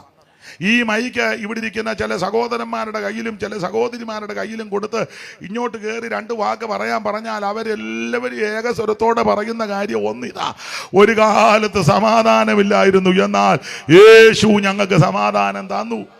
ഈ സുവിശേഷം ഞങ്ങൾക്ക് ആത്മഹത്യക്ക് പോയതാ, കുഞ്ഞുങ്ങളെ കൊല്ലാൻ ഒരുങ്ങിയതാ, വിഷം കലക്കാൻ ഒരുങ്ങിയതാ, വിഷം കുടിക്കാൻ ഒരുങ്ങിയതാ, ആറ്റിച്ചാടി ചാകാൻ ഒരുങ്ങിയതാ, റെയിൽവേ പാളത്തിൽ തലവെക്കാൻ ഒരുങ്ങിയതാ, ആ എലിവശം തിന്നാനൊക്കെ ഒരുങ്ങിയതാ. പണ്ടത്തെ ചാകല ഞാനീ പറയുന്നത്. പ്ലാവെ കയറി കുരുക്കിടാനൊക്കെ ഒരുങ്ങിയതാ. പക്ഷേ അങ്ങനെയൊക്കെ ഒരുങ്ങിയപ്പോൾ ഈ സുവിശേഷം കേട്ടു. യേശു ഞങ്ങൾക്ക് സമാധാനം നൽകി. അപ്പോൾ ഇപ്പോൾ ഞങ്ങൾക്ക് സമാധാനമുണ്ട്. അപ്പോൾ സമാധാനം ഉണ്ടെന്ന് പറഞ്ഞാൽ ഇവിടെ വന്നിരിക്കുന്നവർക്ക് ആർക്കും പ്രശ്നമില്ലെന്നല്ല. എന്നല്ല. ഇവിടെ ഇരിക്കുന്ന എല്ലാവർക്കും പ്രശ്നമുള്ളവരാ ഇല്ലേ? കടഭാരമുള്ളവരെന്ന് കൈ പൊക്കിക്കുക. തരാനല്ല, അറിയാനാ കൈ പൊക്കാന്നങ്ങോട്ട്. അണ്ട ഇത്ര എണ്ണത്തിന് കടമ, എന്നാലും ആ വെട്ടവും വെളിച്ചവും സന്തോഷം കണ്ടോ? കട ഉണ്ടെന്ന് പറയുമോ? ഇതാ സുവിശേഷത്തിന്റെ വിശേഷത. സ്വന്തമായിട്ട് വീടില്ലാത്തവരെന്ന് കൈ പൊക്കിക്കുക. വെച്ച് തരാനല്ല, ഗവൺമെന്റ് തരുന്നുണ്ട്, ഇനിയും തരും. ഇന്ന് പേപ്പറിൽ കണ്ട 5 ലക്ഷം എങ്ങാണ്ട് കൊടുത്തെന്ന കൈ പൊക്കാൻ. വേണ്ടായിരിക്കുമല്ലയോ? കണ്ടോ? അപ്പം സ്വന്തമായിട്ട് വീടില്ലാത്തവർ ഇതിനകത്തുണ്ട്. പക്ഷെ ആ ചിരിയും സന്തോഷവും കണ്ടോ? അതന്നെ സുവിശേഷം വന്നതുകൊണ്ടാ. രോഗപീഠകളിൽ വലയുന്ന പലരും, ഒന്നല്ലെങ്കിൽ മറ്റൊരു രോഗം, പല രോഗങ്ങളുള്ളവർ, ക്യാൻസറോ ബ്രെയിൻ ട്യൂമറോ കിഡ്നി പ്രോബ്ലമോ ഹാർട്ടിന്റെ പ്രോബ്ലമോ ഷുഗർ കൂടിയതോ അങ്ങനെ കാലിന് വേദനയോ അങ്ങനെയൊക്കെ എന്തെല്ലാം രോഗമുള്ളവരെന്ന് കൈ പൊക്കിക്കേ. ഞാൻ അങ്ങോട്ട് ഇറങ്ങി വന്നങ്ങ് റൈറ്റ് നൗ എന്ന് പറയാനൊന്നുമല്ല, കാര്യം ഒന്ന് അറിയാനാ, പിന്നെ പ്രാർത്ഥിക്കാം. ഒന്ന് കൈ പൊക്കുക എന്താ ഉള്ളതേ, കൈ ഒന്ന് കാണട്ടെ. കണ്ടോ? ഇത്രയോ എണ്ണത്തിന് രോഗമൊക്കെ ഉള്ളവരാ. പക്ഷെ ഇരിക്കുന്ന കണ്ടോ എന്ത് സമാധാനത്തോടാ. മോളെ, നിങ്ങൾക്ക് പ്രശ്നമൊന്നുമില്ലേ? ഉണ്ട്, പ്രശ്നമുണ്ട്, എന്നാലും നിങ്ങൾ സന്തോഷത്തോടെ ഇരിക്കുന്ന കണ്ടോ? എന്നാ ഇതിന്റെ കാര്യം? ഇത് സമാധാനത്തിന്റെ മാർഗമാണ്. സുവിശേഷത്തിന്റെ വിശേഷത ഇത് സമാധാനം തരും. ഇന്ന് രാത്രി സമാധാനമില്ലാതെ ആരെങ്കിലും ഭാരപ്പെടുന്നെങ്കിൽ മദ്യം സമാധാനം തരത്തില്ല. ഞാൻ കുടിച്ചിട്ടില്ലെങ്കിലും കുടിച്ചിട്ടുള്ള ചിലരോട് ചോദിച്ചു എങ്ങനെയായത്. അപ്പോൾ ഒരുത്തനോട് പറഞ്ഞു, അടിച്ചു കഴിഞ്ഞാൽ ഒരു പിമ്പിരിയാന്ന് പറഞ്ഞു. ഒരു പിമ്പിരി, അത് നമ്മൾ അങ്ങനെയാണല്ലോ പിമ്പിരി, എനിക്കറിയത്തില്ല പറഞ്ഞോളത്. എന്തായാലും ഒരു കാര്യം, ഇത് അന്നേരത്തെ ഒരു സുഖമേ ഉള്ളൂ. കാരണം നമ്മുടെ വീടാണെന്നും പറഞ്ഞ് അപ്പുറത്തെ വീട്ടിലോട്ട് ചെന്ന് അങ്ങ് കയറുക. നമ്മുടെ വീടാണെന്നും പറഞ്ഞായി പോകുന്നത്. നമ്മുടെ സ്പാരിയാണെന്നും പറഞ്ഞ് മറ്റവളെ ചെന്ന് തോണ്ടും ചിലര്. ഇത് ചെന്ന് കഴിയുമ്പോഴേ അങ്ങനെയൊക്കെ ഉണ്ട്. വീടാണെന്നും പറഞ്ഞ് റോഡിലാ കിടക്കുന്നത്, വീടാണെന്നും പറഞ്ഞ് കടത്തന്നെ കിടക്കുക. വീട്ടുകാർ തപ്പി വരുമ്പോൾ അതാണ്ട് ചുരുണ്ട് കൂടി കിടക്കുന്നു. അപ്പം ഇത് കുറ്റമല്ല ഈ പറയുന്നത്. ഇതൊക്കെ തൽക്കാല സുഖങ്ങളാ. എന്നാൽ തൽക്കാല ശാന്തി തരുന്നതാ. നിത്യമായ സമാധാനം തരുന്ന ഒരേ ഒരു മാർഗം അത് സുവിശേഷമാണ്. ഇന്ന് രാത്രി ആ സുവിശേഷത്തിൽ വിശ്വസിക്ക്. നിനക്കും നിന്റെ കുടുംബത്തിനും രക്ഷയാ. ദൈവത്തിന് മഹത്വം. സുവിശേഷം സമാധാനം തരും. എങ്ങനെയൊക്കെയാ സമാധാനം? ഒത്തിരി പറയാനുണ്ട്. ഒന്ന്, ദൈവത്തോട് സമാധാനം. അതിനാ ഒരിക്കൽ നമ്മളെല്ലാം ദൈവത്തിനെതിരായിരുന്നു ഒരു കാലത്ത്. ദൈവം നമുക്കെതിരല്ല, നമ്മളെതിരായിരുന്നു. ദൈവം ആർക്ക് എതിരല്ല. ദൈവം സ്നേഹമാണ്. ദൈവം എല്ലാവരെയും സ്നേഹിക്കുന്നു. ഇന്ന് രാത്രി എന്നെ കേൾക്കുന്ന എല്ലാവരെയും ദൈവം സ്നേഹിക്കുന്നു. അതിനെന്നാ തെളിവ്? തെളിവെന്നാ? എല്ലാവർക്കും കൂടെ ഒരു സൂര്യനല്ലയോ? ദൈവത്തെ വിളിക്കുന്നവർക്കെല്ലാം ഒരു സൂര്യനും, ദൈവത്തെ വിളിക്കാത്തവനെല്ലാം ഇരുട്ടത്തിരിക്കടാന്നാണോ? അല്ല, വിളിക്കുന്നവനും വിളിക്കാത്തവനും ഭജിക്കുന്നവനും ഭജിക്കാത്തവനും എല്ലാം ഒരു സൂര്യനെ ദൈവം അങ്ങ് ഉദിപ്പിക്കുക. അതെല്ലാവരും വട്ടം കണ്ടോണം.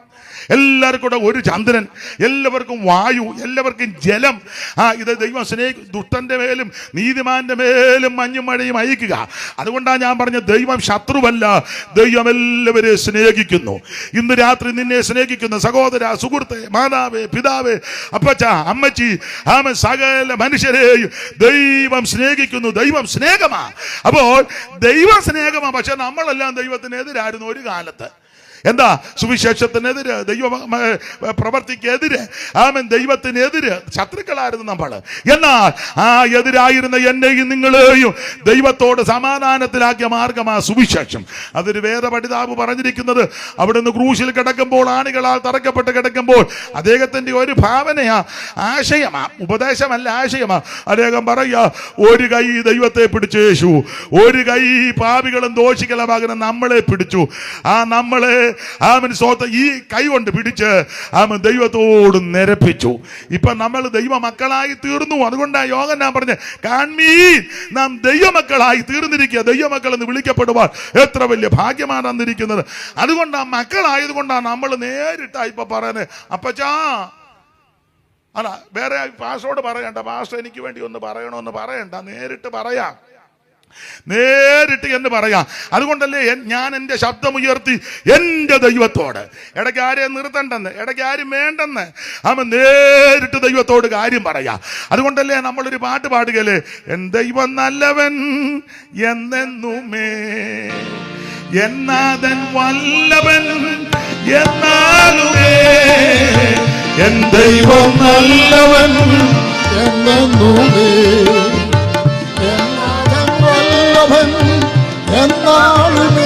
അതെ, പാടുന്നില്ല, സമയം പോയത് കൊണ്ട് പറയണ്ട, ദൈവത്തിന് മഹത്വം. അപ്പോൾ നമുക്കിപ്പം ദൈവത്തോട് പറയാം, എൻ്റെ ദൈവം, എൻ്റെ ദൈവം. അതെന്നാ, നമ്മളിപ്പം ദൈവമക്കളായി തീർന്നു. ആ ശത്രുത മാറ്റി. ഇതെങ്ങനെ മാറ്റി? ദൈവത്തോട് സമാധാനം വരുത്തി. സുവിശേഷം ആ സമാധാനം വരുത്തിയത് മാത്രമാണോ, ഇരുപക്ഷത്തെയും ഒന്നാക്കി. അങ്ങനെയൊക്കെയാ വാക്യം. എല്ലാം ഇപ്പൊ എടുത്ത് വായിപ്പിക്കുന്നില്ല. ദൂരസ്ഥരും സമീപസ്ഥരുമാകുന്ന രണ്ടു കൂട്ടരെ സമാധാനത്തിലാക്കി. ദൂരസ്ഥരാരാ? നമ്മളായിരുന്നു. സമീപസ്ഥരാരാ? യഹൂദന്മാർ. അവർക്കൊരു ചിന്തയുണ്ട്, ഞങ്ങൾ ദൈവത്തിൻ്റെ അടുത്ത ആളാണ്, അടുത്ത പുള്ളിക്കാരാ. പക്ഷെ വചനം പറയുക, യുവമാര് ദൈവത്തിന് എതിരായിരുന്നെന്നാ. എല്ലാം വായിപ്പിക്കാൻ നേരമില്ല. അപ്പോൾ ദൂരസ്ഥരും സമീപസ്ഥരുമാകുന്ന നമ്മളെ സമാധാനത്തിലാക്കി. ദൈവത്തോട് സമാധാനമുണ്ട് മാത്രമാണോ നമുക്കും ഇപ്പോൾ സമാധാനമാണ്. സുവിശേഷത്തിന്റെ രണ്ടാമത്തെ വിശേഷത, ഇത് സമാധാനം തരുന്ന മാർഗമാണ്. എന്തെല്ലാം പ്രശ്നങ്ങളുണ്ടെന്നാലും എത്ര സമാധാനത്തോടായിരിക്കുന്നത്. അതുകൊണ്ടല്ലേ നമ്മൾ എവിടെയെങ്കിലും സുവിശേഷമൊക്കെ പറയുമ്പം ചില മുക്കിനോ മൂലക്കോ കടത്തിണയിലോ ഒക്കെ നിന്ന് സുവിശേഷം പറയുമ്പോൾ ചില ആൾക്കാർ, എല്ലാവരുമല്ല, നല്ല മനുഷ്യരൊന്നും വരികയല്ല, ചില ആൾക്കാർ വന്ന് ആ മുണ്ടുവൊക്കെ ഒന്ന് മടക്കി കുത്തിവെച്ച് നമ്മളെ ഇങ്ങനെ പോ പോ പോ പോ ഓടിച്ചു വിടും. എന്നാ അത് വിടുന്നത്? ഉടനെ തന്നെ നമ്മൾ അങ്ങ് പോവുക. അതെന്നാ, ഉടനെ ആ ട്രാക്റ്റും എടുത്ത് മൈക്ക് സെറ്റും എടുത്ത് 2 വീലറാന്നേ 2 വീലർ, 4 വീലറാന്നേ 4 വീലർ എടുത്തുകൊണ്ട് നമ്മൾ പോകുക. അതെന്നാ അങ്ങനെ പോകുന്നു? ഇത് സമാധാനത്തിൻ്റെ മാർഗമാണ്. ഇത് സമാധാനത്തിൻ്റെ മാർഗം. അതേസമയം ഒരു പാർട്ടിക്കാരോ മറ്റ് മതസ്ഥരോ മറ്റ് ആൾക്കാരോ ചെയ്യുന്ന യോഗത്തിന് അങ്ങനെ ഒന്ന് ചെന്ന് ആ ചെല്ലുന്ന കാണാം, പിന്നെ അവനെ കാണുകയില്ല. നമ്മൾ കാണാം, അങ്ങോട്ട് പോകുന്നത് കണ്ട് പിന്നെ പുള്ളിയെ ചോദിക്കുക, എന്തിയാ ആ പുള്ളി എന്തിയാ, അത് കണ്ടില്ല. അങ്ങനെ അതിൻ്റെ രീതിയാണ്. ഇപ്പം ഞാനിങ്ങോട്ട് വന്നപ്പോൾ തിരുവല്ല ടൗണിൽ എന്തോ പ്രശ്നമാണെന്നൊന്നും എനിക്കറിയത്തില്ല. ആണ്ട കൊടിയെല്ലാം പറിച്ച് കീറുന്നു, കൊടിയെല്ലാം പറിച്ച് കീറിക്കളയുന്നു. പാർട്ടിക്കാരുടെ കൊടി വേറെ പാർട്ടിക്കാർ, രണ്ട് പാർട്ടിക്കാർ തമ്മിലാണ്. ഒരു പാർട്ടിയുടെ കൊടി മറ്റേ പാർട്ടിക്കാർ വന്ന് പറിച്ച് കീറി അങ്ങ് ബഹളമാണ്. ഇനി നാളെ പേപ്പറിൽ അറിയാം എന്നാ വിഷയം എന്നാന്ന്. വണ്ടിയെ പോകുന്നതുകൊണ്ട് എന്നാന്ന് അറിയത്തുമില്ല, അല്ല അറിഞ്ഞിട്ട് വലിയ കാര്യവുമില്ല. അതിനാ ഇതൊക്കെ ഇങ്ങനെ വരും. അങ്ങനെ ഈ പുസ്തകം പഠിപ്പിക്കുന്നത് ഇതിങ്ങനെ വരും. അപ്പോൾ ഇത് കാണുമ്പോൾ നമ്മൾ അളകണ്ട, ഇതൊക്കെ ഇറ്റുനോവിൻ്റെ ആരംഭമാണ്, വലുതിനെയും വരുന്നുണ്ട്. അങ്ങനെ ആ വേറെ പുസ്തകം പഠിപ്പിക്കുന്നത്. അപ്പൊ ചുരുക്കി പറഞ്ഞാൽ സുവിശേഷത്തിന്റെ വിശേഷത, ഇത് സമാധാനത്തിന്റെ മാർഗമാണ്. ഇത് മറ്റുള്ളവനെ കൊലയ്ക്ക് കൊടുക്കുന്ന മാർഗമല്ല, മറ്റുള്ളവനെ ഉപദ്രവിക്കുന്ന മാർഗമല്ല, അവരൻ്റെ തല കൊയ്യുവാൻ പ്രേരണ കൊടുക്കുന്ന മാർഗമല്ല. ഇവിടെ ഞങ്ങൾ മാത്രം താമസിച്ചാൽ മതി, വേറെ ആരും വേണ്ട, അങ്ങനൊന്നും പറയുന്ന മാർഗമല്ലിത്. എല്ലാവരും സമാധാനത്തോടും സന്തോഷത്തോടും അത് പ്രത്യാശയോടും ജീവിക്കണം. എല്ലാവർക്കും ആ സുവിശേഷം. അപ്പോൾ സുവിശേഷത്തിന്റെ രണ്ടാമത്തെ വിശേഷത, ഇത് സമാധാനത്തിന്റെ മാർഗമാണ് സുവിശേഷം. ഇന്ന് രാത്രി എന്നെ കേൾക്കുന്ന പ്രിയരെ, യേശു സമാധാനം തരും. യേശു സമാധാനം തരും. ഈ സമാധാനം കൈവരിക്കാൻ ഭൗതിക വസ്തുക്കളൊന്നും കൊണ്ട് കൊടുക്കണ്ട. ആ മുമ്പേ പറഞ്ഞല്ലോ, ഒറ്റ വാക്ക് പ്രാർത്ഥിച്ചാൽ മതി, എൻ്റെ ദൈവമേ എൻ്റെ ഉള്ളത്തിലേക്ക് വരണം. കാരണം ക്രിസ്തു നമ്മുടെ സമാധാനം. സ്തോത്രം. യേശു നായകൻ, സമാധാന ദായകൻ, നിനക്കെന്നും ധനമേ, എന്തിനാകുലം കലരും മനമേ, എന്തിനാകുലം കലരും മനമേ, യേശു നായകൻ സമാധാന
അപ്പൊ ശ്രദ്ധിക്കുക, എന്താണ് സുവിശേഷത്തിന്റെ വിശേഷത? ഒന്ന്, ഇത് രക്ഷിക്കുന്ന മാർഗമാണ്. 2 ഇത് സമാധാനം തരും. ഓടിച്ച് പറയാം ഒത്തിരി പറയാനുണ്ട്. ഇപ്പോൾ 2-3 കൂടെ പറയാം, അല്ലാതെ ഒക്കുകയില്ല. എന്താ സുവിശേഷത്തിൻ്റെ വിശേഷത? 3. ഈ സുവിശേഷം അടുത്ത കാലത്ത് ഒപ്പിച്ചുകൊണ്ട് വന്നതല്ല. ചില ആൾക്കാർ ധരിച്ചു വച്ചേക്കുന്നത് സായിപ്പ് കൊണ്ടുവന്നതാണ്. നാളെ ഒരാൾ പറഞ്ഞ കപ്പലെ കൊണ്ടുവന്നത്. എടാ പൊട്ടാ, ഇത് കപ്പലെ കൊണ്ടുവന്നതല്ല. കപ്പൽ പ്രദർശനം ഇവിടെ നടക്കുന്നത്. അത് വേറെ യോനായുടെ ചരിത്രമാണ്. അത് പോട്ടെ, ഇവിടെ കപ്പൽ പ്രദർശനം ഇല്ലയോ? ഓ പിന്നെ അത് യോനാ പ്രവാചകനോടുള്ള ബന്ധത്തിൽ.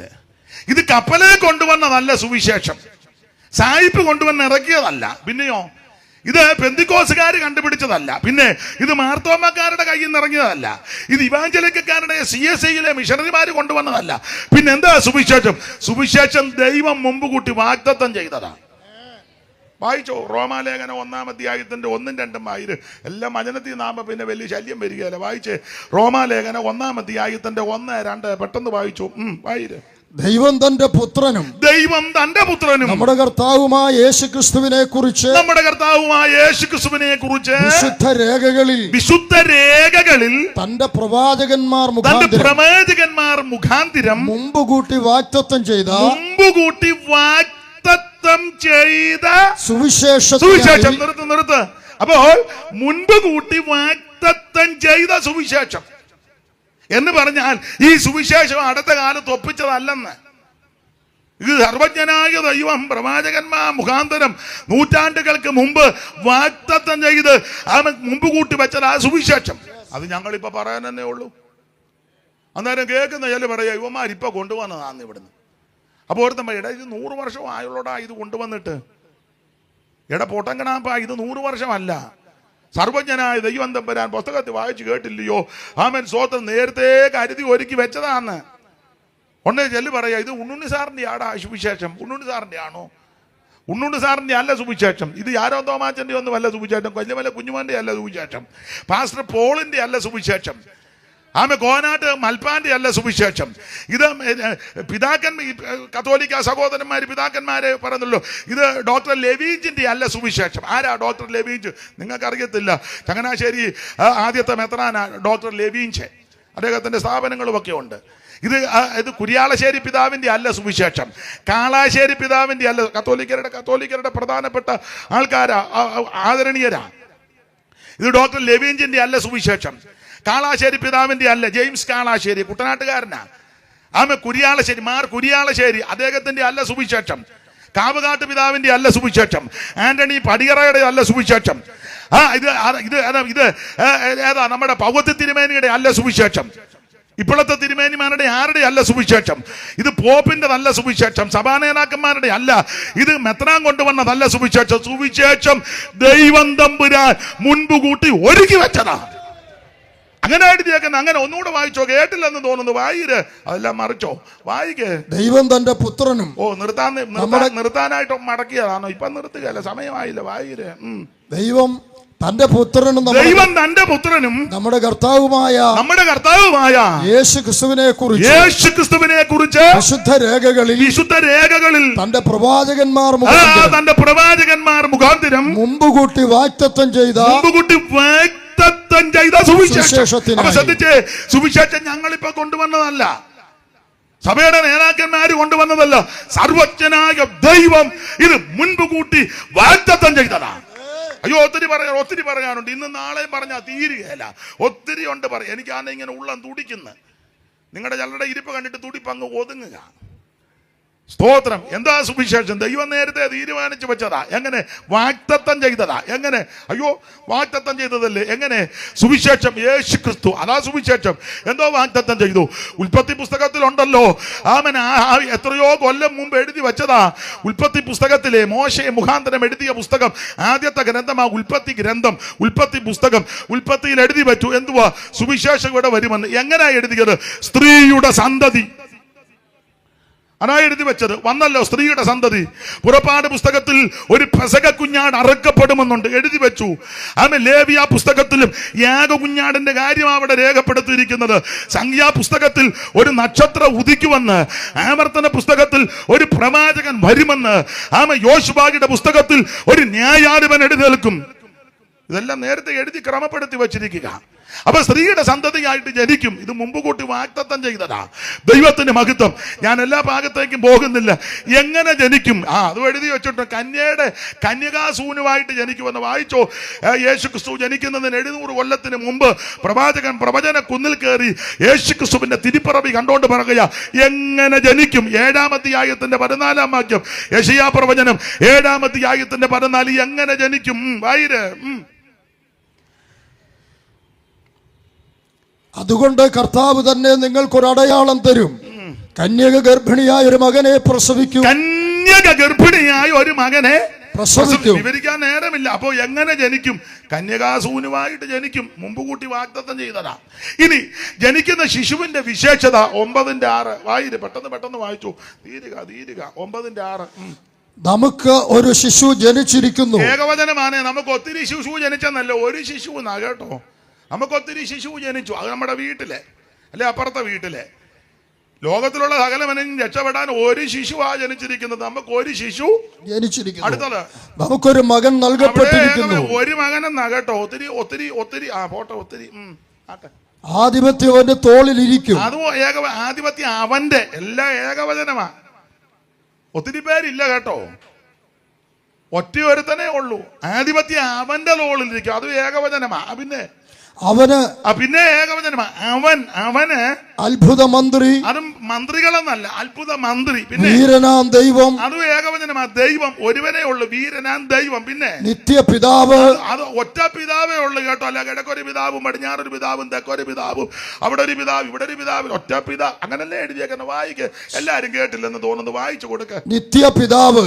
ഒറ്റ പിതാവേ ഉള്ളു കേട്ടോ. അത് നിത്യപിതാവാ. നിങ്ങളിൽ ആരും നായകനെന്ന് പേരെടുക്കരുത്, പിതാവെന്നും പേരെടുക്കരുത്. പുസ്തകത്തിൽ വാക്യമുണ്ട്, ഒരേ ഒരു പിതാവ്. നമുക്കൊരു പിതാവ് തന്നെ, നമുക്കേവർക്കും കുടിയിരിപ്പതിന് സ്വർഗമൊന്നേയുള്ളൂ. നമുക്കേവർക്കും കുടിയിരിപ്പതിന് സ്വർഗമൊന്നേയുള്ളൂ. അപ്പൊ ശ്രദ്ധിക്കുക, ഏക ദൈവം, ഏക പിതാവ്, ഏക സത്യ ദൈവം. അതാണ് അത്ഭുത മന്ത്രി, വീരനാം ദൈവം, നിത്യപിതാവ്, സമാധാന പ്രഭു. അപ്പൊ ശ്രദ്ധിച്ചേ, എവിടെ എങ്ങനെ ജനിക്കും? കന്യകാസൂനുമായി ജനിക്കും. ജനിക്കുന്ന ശിശുവിന്റെ വിശേഷത അതാ 9:6. ഇനി ആ ജനിക്കുന്ന ശിശു ശൈശവത്തിൽ എന്ത് കഴിക്കും? 7:14. പെട്ടെന്ന് വായിച്ചോ. 7:14. പെട്ടെന്ന് വായിര്. അയ്യോ. കന്യക ഗർഭിണിയായ ഒരു മകനെ പ്രസവിക്കും. അവൻ ഇമ്മാനുവേൽ എന്ന് പേർ വിളിക്കും. തിന്മ തള്ളി നന്മ തിരഞ്ഞെടുപ്പാൻ പ്രായമാകും വരെ അവൻ തൈരും തേനും കൊണ്ട് ഉപജീവിക്കും. തൈരും തേനും കൊണ്ട് ശിശു ശൈശവത്തിലെ എല്ലാം എടുക്കുന്നില്ല. ദൈവത്തെ ഏത് കുടുംബത്തിൽ നിന്ന് വരും? അതും എല്ലാം പ്രവചനത്തിൽ എഴുതി വെച്ചിരിക്കുക. 11:1 യെശയ്യാവ് 11:1. ഏത് കുടുംബത്തിൽ നിന്നാ വരുന്നെന്ന. എന്നാൽ ഇശായിയുടെ കുറ്റിയിൽ നിന്ന്, ഇശായിയുടെ കുറ്റിയിൽ നിന്നാ. എല്ലാം വ്യാഖ്യാനിക്കാൻ നേരം ഈ കുടുംബത്തിൽ നിന്നാ വരുന്നത്. ദൈവത്തിന് മകത്ത്. അങ്ങനെ പറഞ്ഞാൽ ഒത്തിരി പറയാനുണ്ട്. ദൈവത്തിന് മകത്ത്. അപ്പോ സുവിശേഷത്തിന്റെ 3ാമത്തെ വിശേഷത, ഇത് മുൻപ് കൂട്ടി വാഗ്ദത്തം ചെയ്തതാ. എന്താ സുവിശേഷത്തിന്റെ വിശേഷത? 1, ഇത് രക്ഷിക്കുന്ന മാർഗം. 2, ഇത് സമാധാനത്തിന്റെ മാർഗം. 3, ഇത് ദൈവം തമ്പുരാൻ മുൻപ് കൂട്ടി വാഗ്ദത്തം ചെയ്തതാ. ഒരു കാര്യോടെ പറഞ്ഞ് നിർത്താം. ഞാനാണ് ഒരു 10-15 കാര്യം പറയാനാ ഒരുങ്ങി ഓങ്ങി വന്നത്. എന്നാൽ നിങ്ങൾ ഇത്ര നേരം ഇരുന്ന് കേട്ടല്ലോ, വലിയ കാര്യം. ഒരു കാര്യോടെ പറയാം. 4 ഒരു കണക്കാകട്ടെ. 4 സുവിശേഷവും 4 ദിക്കുമൊക്കെ അല്ലേ. അപ്പം 4 ഒരു കണക്കാകട്ടെ. സുവിശേഷത്തിന്റെ 4ാമത്തെ വിശേഷത, കൊലോസ്യ ലേഖനം 1-ാം അധ്യായത്തിന്റെ 3ാമത്തെ വാക്യം വായിച്ച് ഇന്ന് അങ്ങ് നിർത്താം. കൊലോസ്യ ലേഖനം 1-ാം അധ്യായം 3-ാം വാക്യം. അമ്മേ ഇതൂടെ കേട്ടേച്ച് പോയമ്മേ, ഇരിക്കമ്മേ. സുവിശേഷത്തിന്റെ അമ്മ പൊക്കോ. വണ്ടി പോയാ പിന്നെ എനിക്ക് വിടാനൊക്കത്തില്ല. അമ്മ പൊക്കോ. സുവിശേഷത്തിന്റെ സത്യവചനത്തിൽ നിങ്ങൾ മുമ്പ് കേട്ടതായി സ്വർഗത്തിൽ നിങ്ങൾക്ക് സംഗ്രഹിച്ചിരിക്കുന്ന പ്രത്യാശ. അപ്പൊ ശ്രദ്ധിച്ച്, സുവിശേഷത്തിന്റെ 4ാമത്തെ വിശേഷത, ഇത് പ്രത്യാശ തരുന്ന മാർഗമാണ്. സുവിശേഷം പ്രത്യാശ തരും. എന്താ പ്രത്യാശ? ഒത്തിരി പറയാനുണ്ട്. എന്തുവാ നമ്മുടെ പ്രത്യാശ? എന്റെ ഭാഷയെ ഞാൻ പറയാം. 1, നമ്മുടെ പ്രത്യാശ എന്നറിയാവോ? നമ്മുടെ നേതാവ് തിരിച്ചു വരും. ഒരു സന്തോഷം.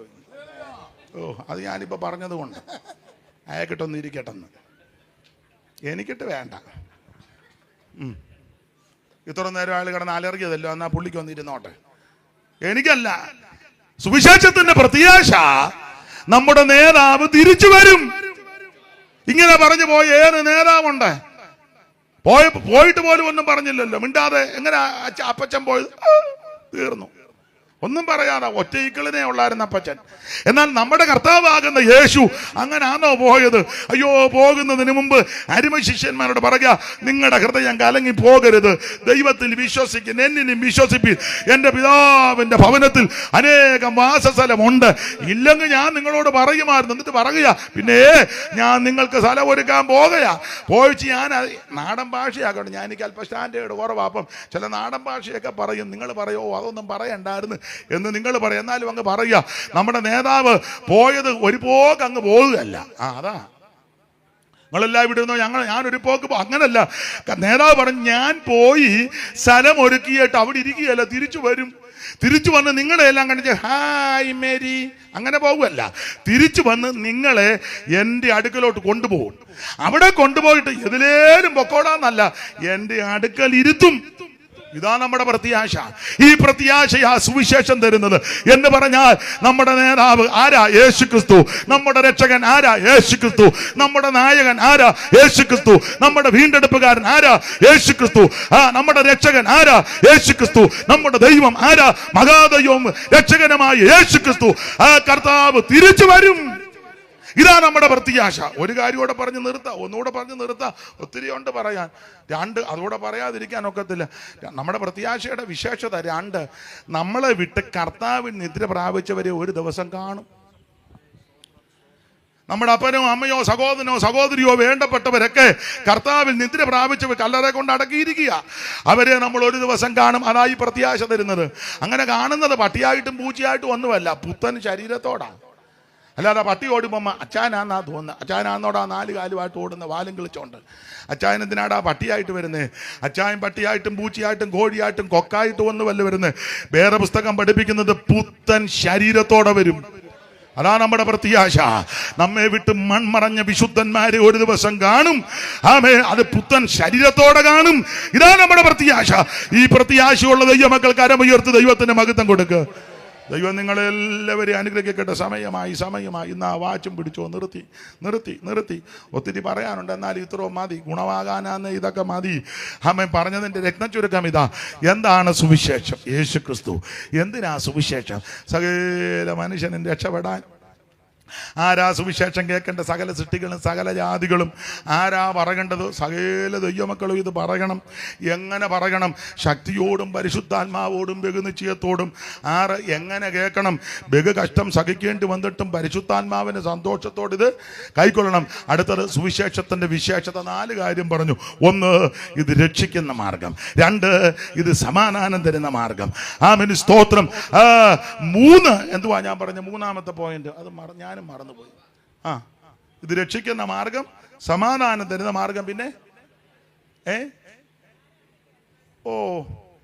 ദൈവം മുമ്പ് കൂട്ടി വാഗ്ദത്തം ചെയ്തതാന്ന്. പുരാതനമായി ഇത് വാഗ്ദത്തം ചെയ്തതാ സുവിശേഷം. അടുത്ത കാലത്ത് കൊണ്ടുവന്നതല്ലെന്ന്. 4, സുവിശേഷം പ്രത്യാശ തരുന്നതാണ്. ഈ പ്രത്യാശയോടെ വേണം ഇന്ന് രാത്രി തിരിച്ചു പോകാൻ. യേശു വീണ്ടും വരും. എന്തിന്? തിരുസഭയെ ചേർക്കാൻ. ഏതാ തിരുസഭ?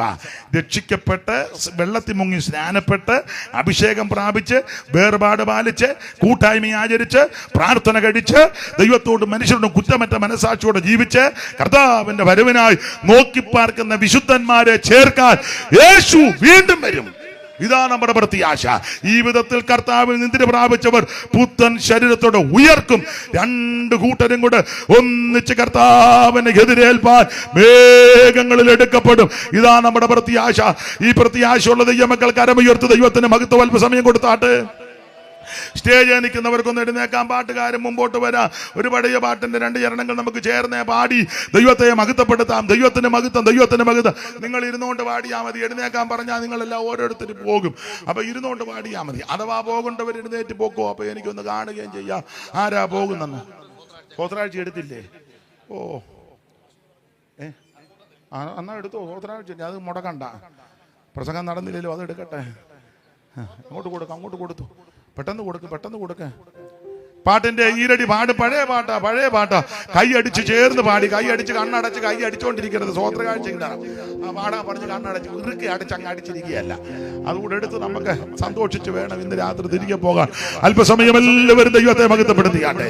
ഇവിടെ നമ്മളെ പിരിഞ്ഞു മുന്നമികം ഗമിച്ചൂത്തരെ, ഇവിടെ നമ്മളെ പിരിഞ്ഞു മുന്നമികം ഗമിച്ചൂത്തരെ, വിവിധ വേളയിൽ മരിച്ചു അകന്നുപോയ വിശ്വസ്തരെ, വിവിധ വേളയിൽ മരിച്ചു മണ്ണം അകന്നുപോയ വിശ്വസ്തരെ, അരുണ തുല്യമധുരി വിളങ്ങി പല പല പ്രിയ മുഖങ്ങളെ, അരുണ തുല്യമധുരി വിളങ്ങി പല പല പ്രിയ മുഖങ്ങളെ കാണും ഞാനേ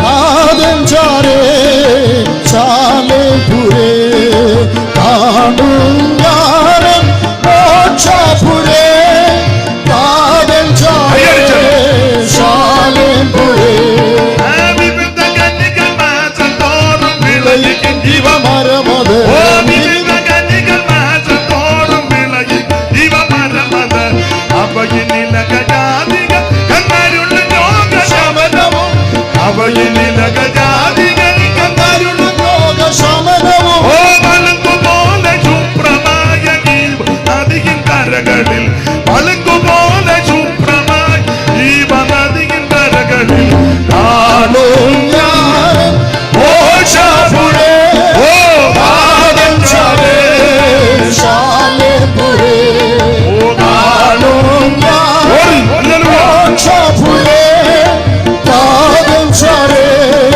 ചാലേ പുരേ.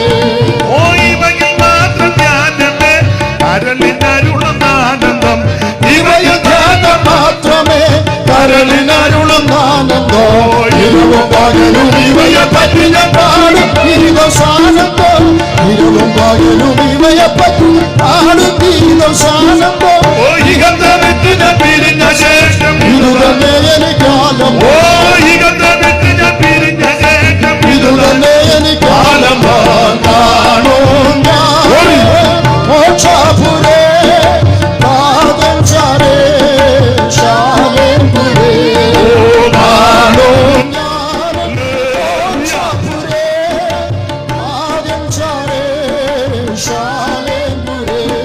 കരമുയർത്തി ഹല്ലേലൂയ പാടാം. ഒരിക്കൽ കൂടി ഹല്ലേലൂയ പാടാം.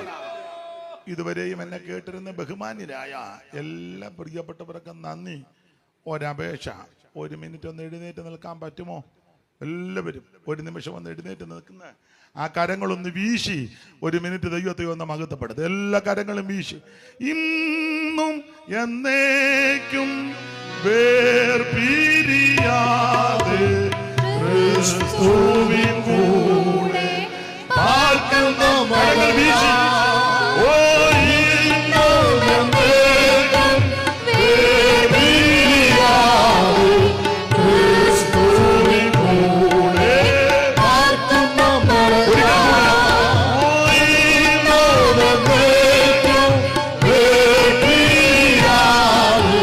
ക്രിസ്തുവിൻ കൂടെ പാർക്കുന്ന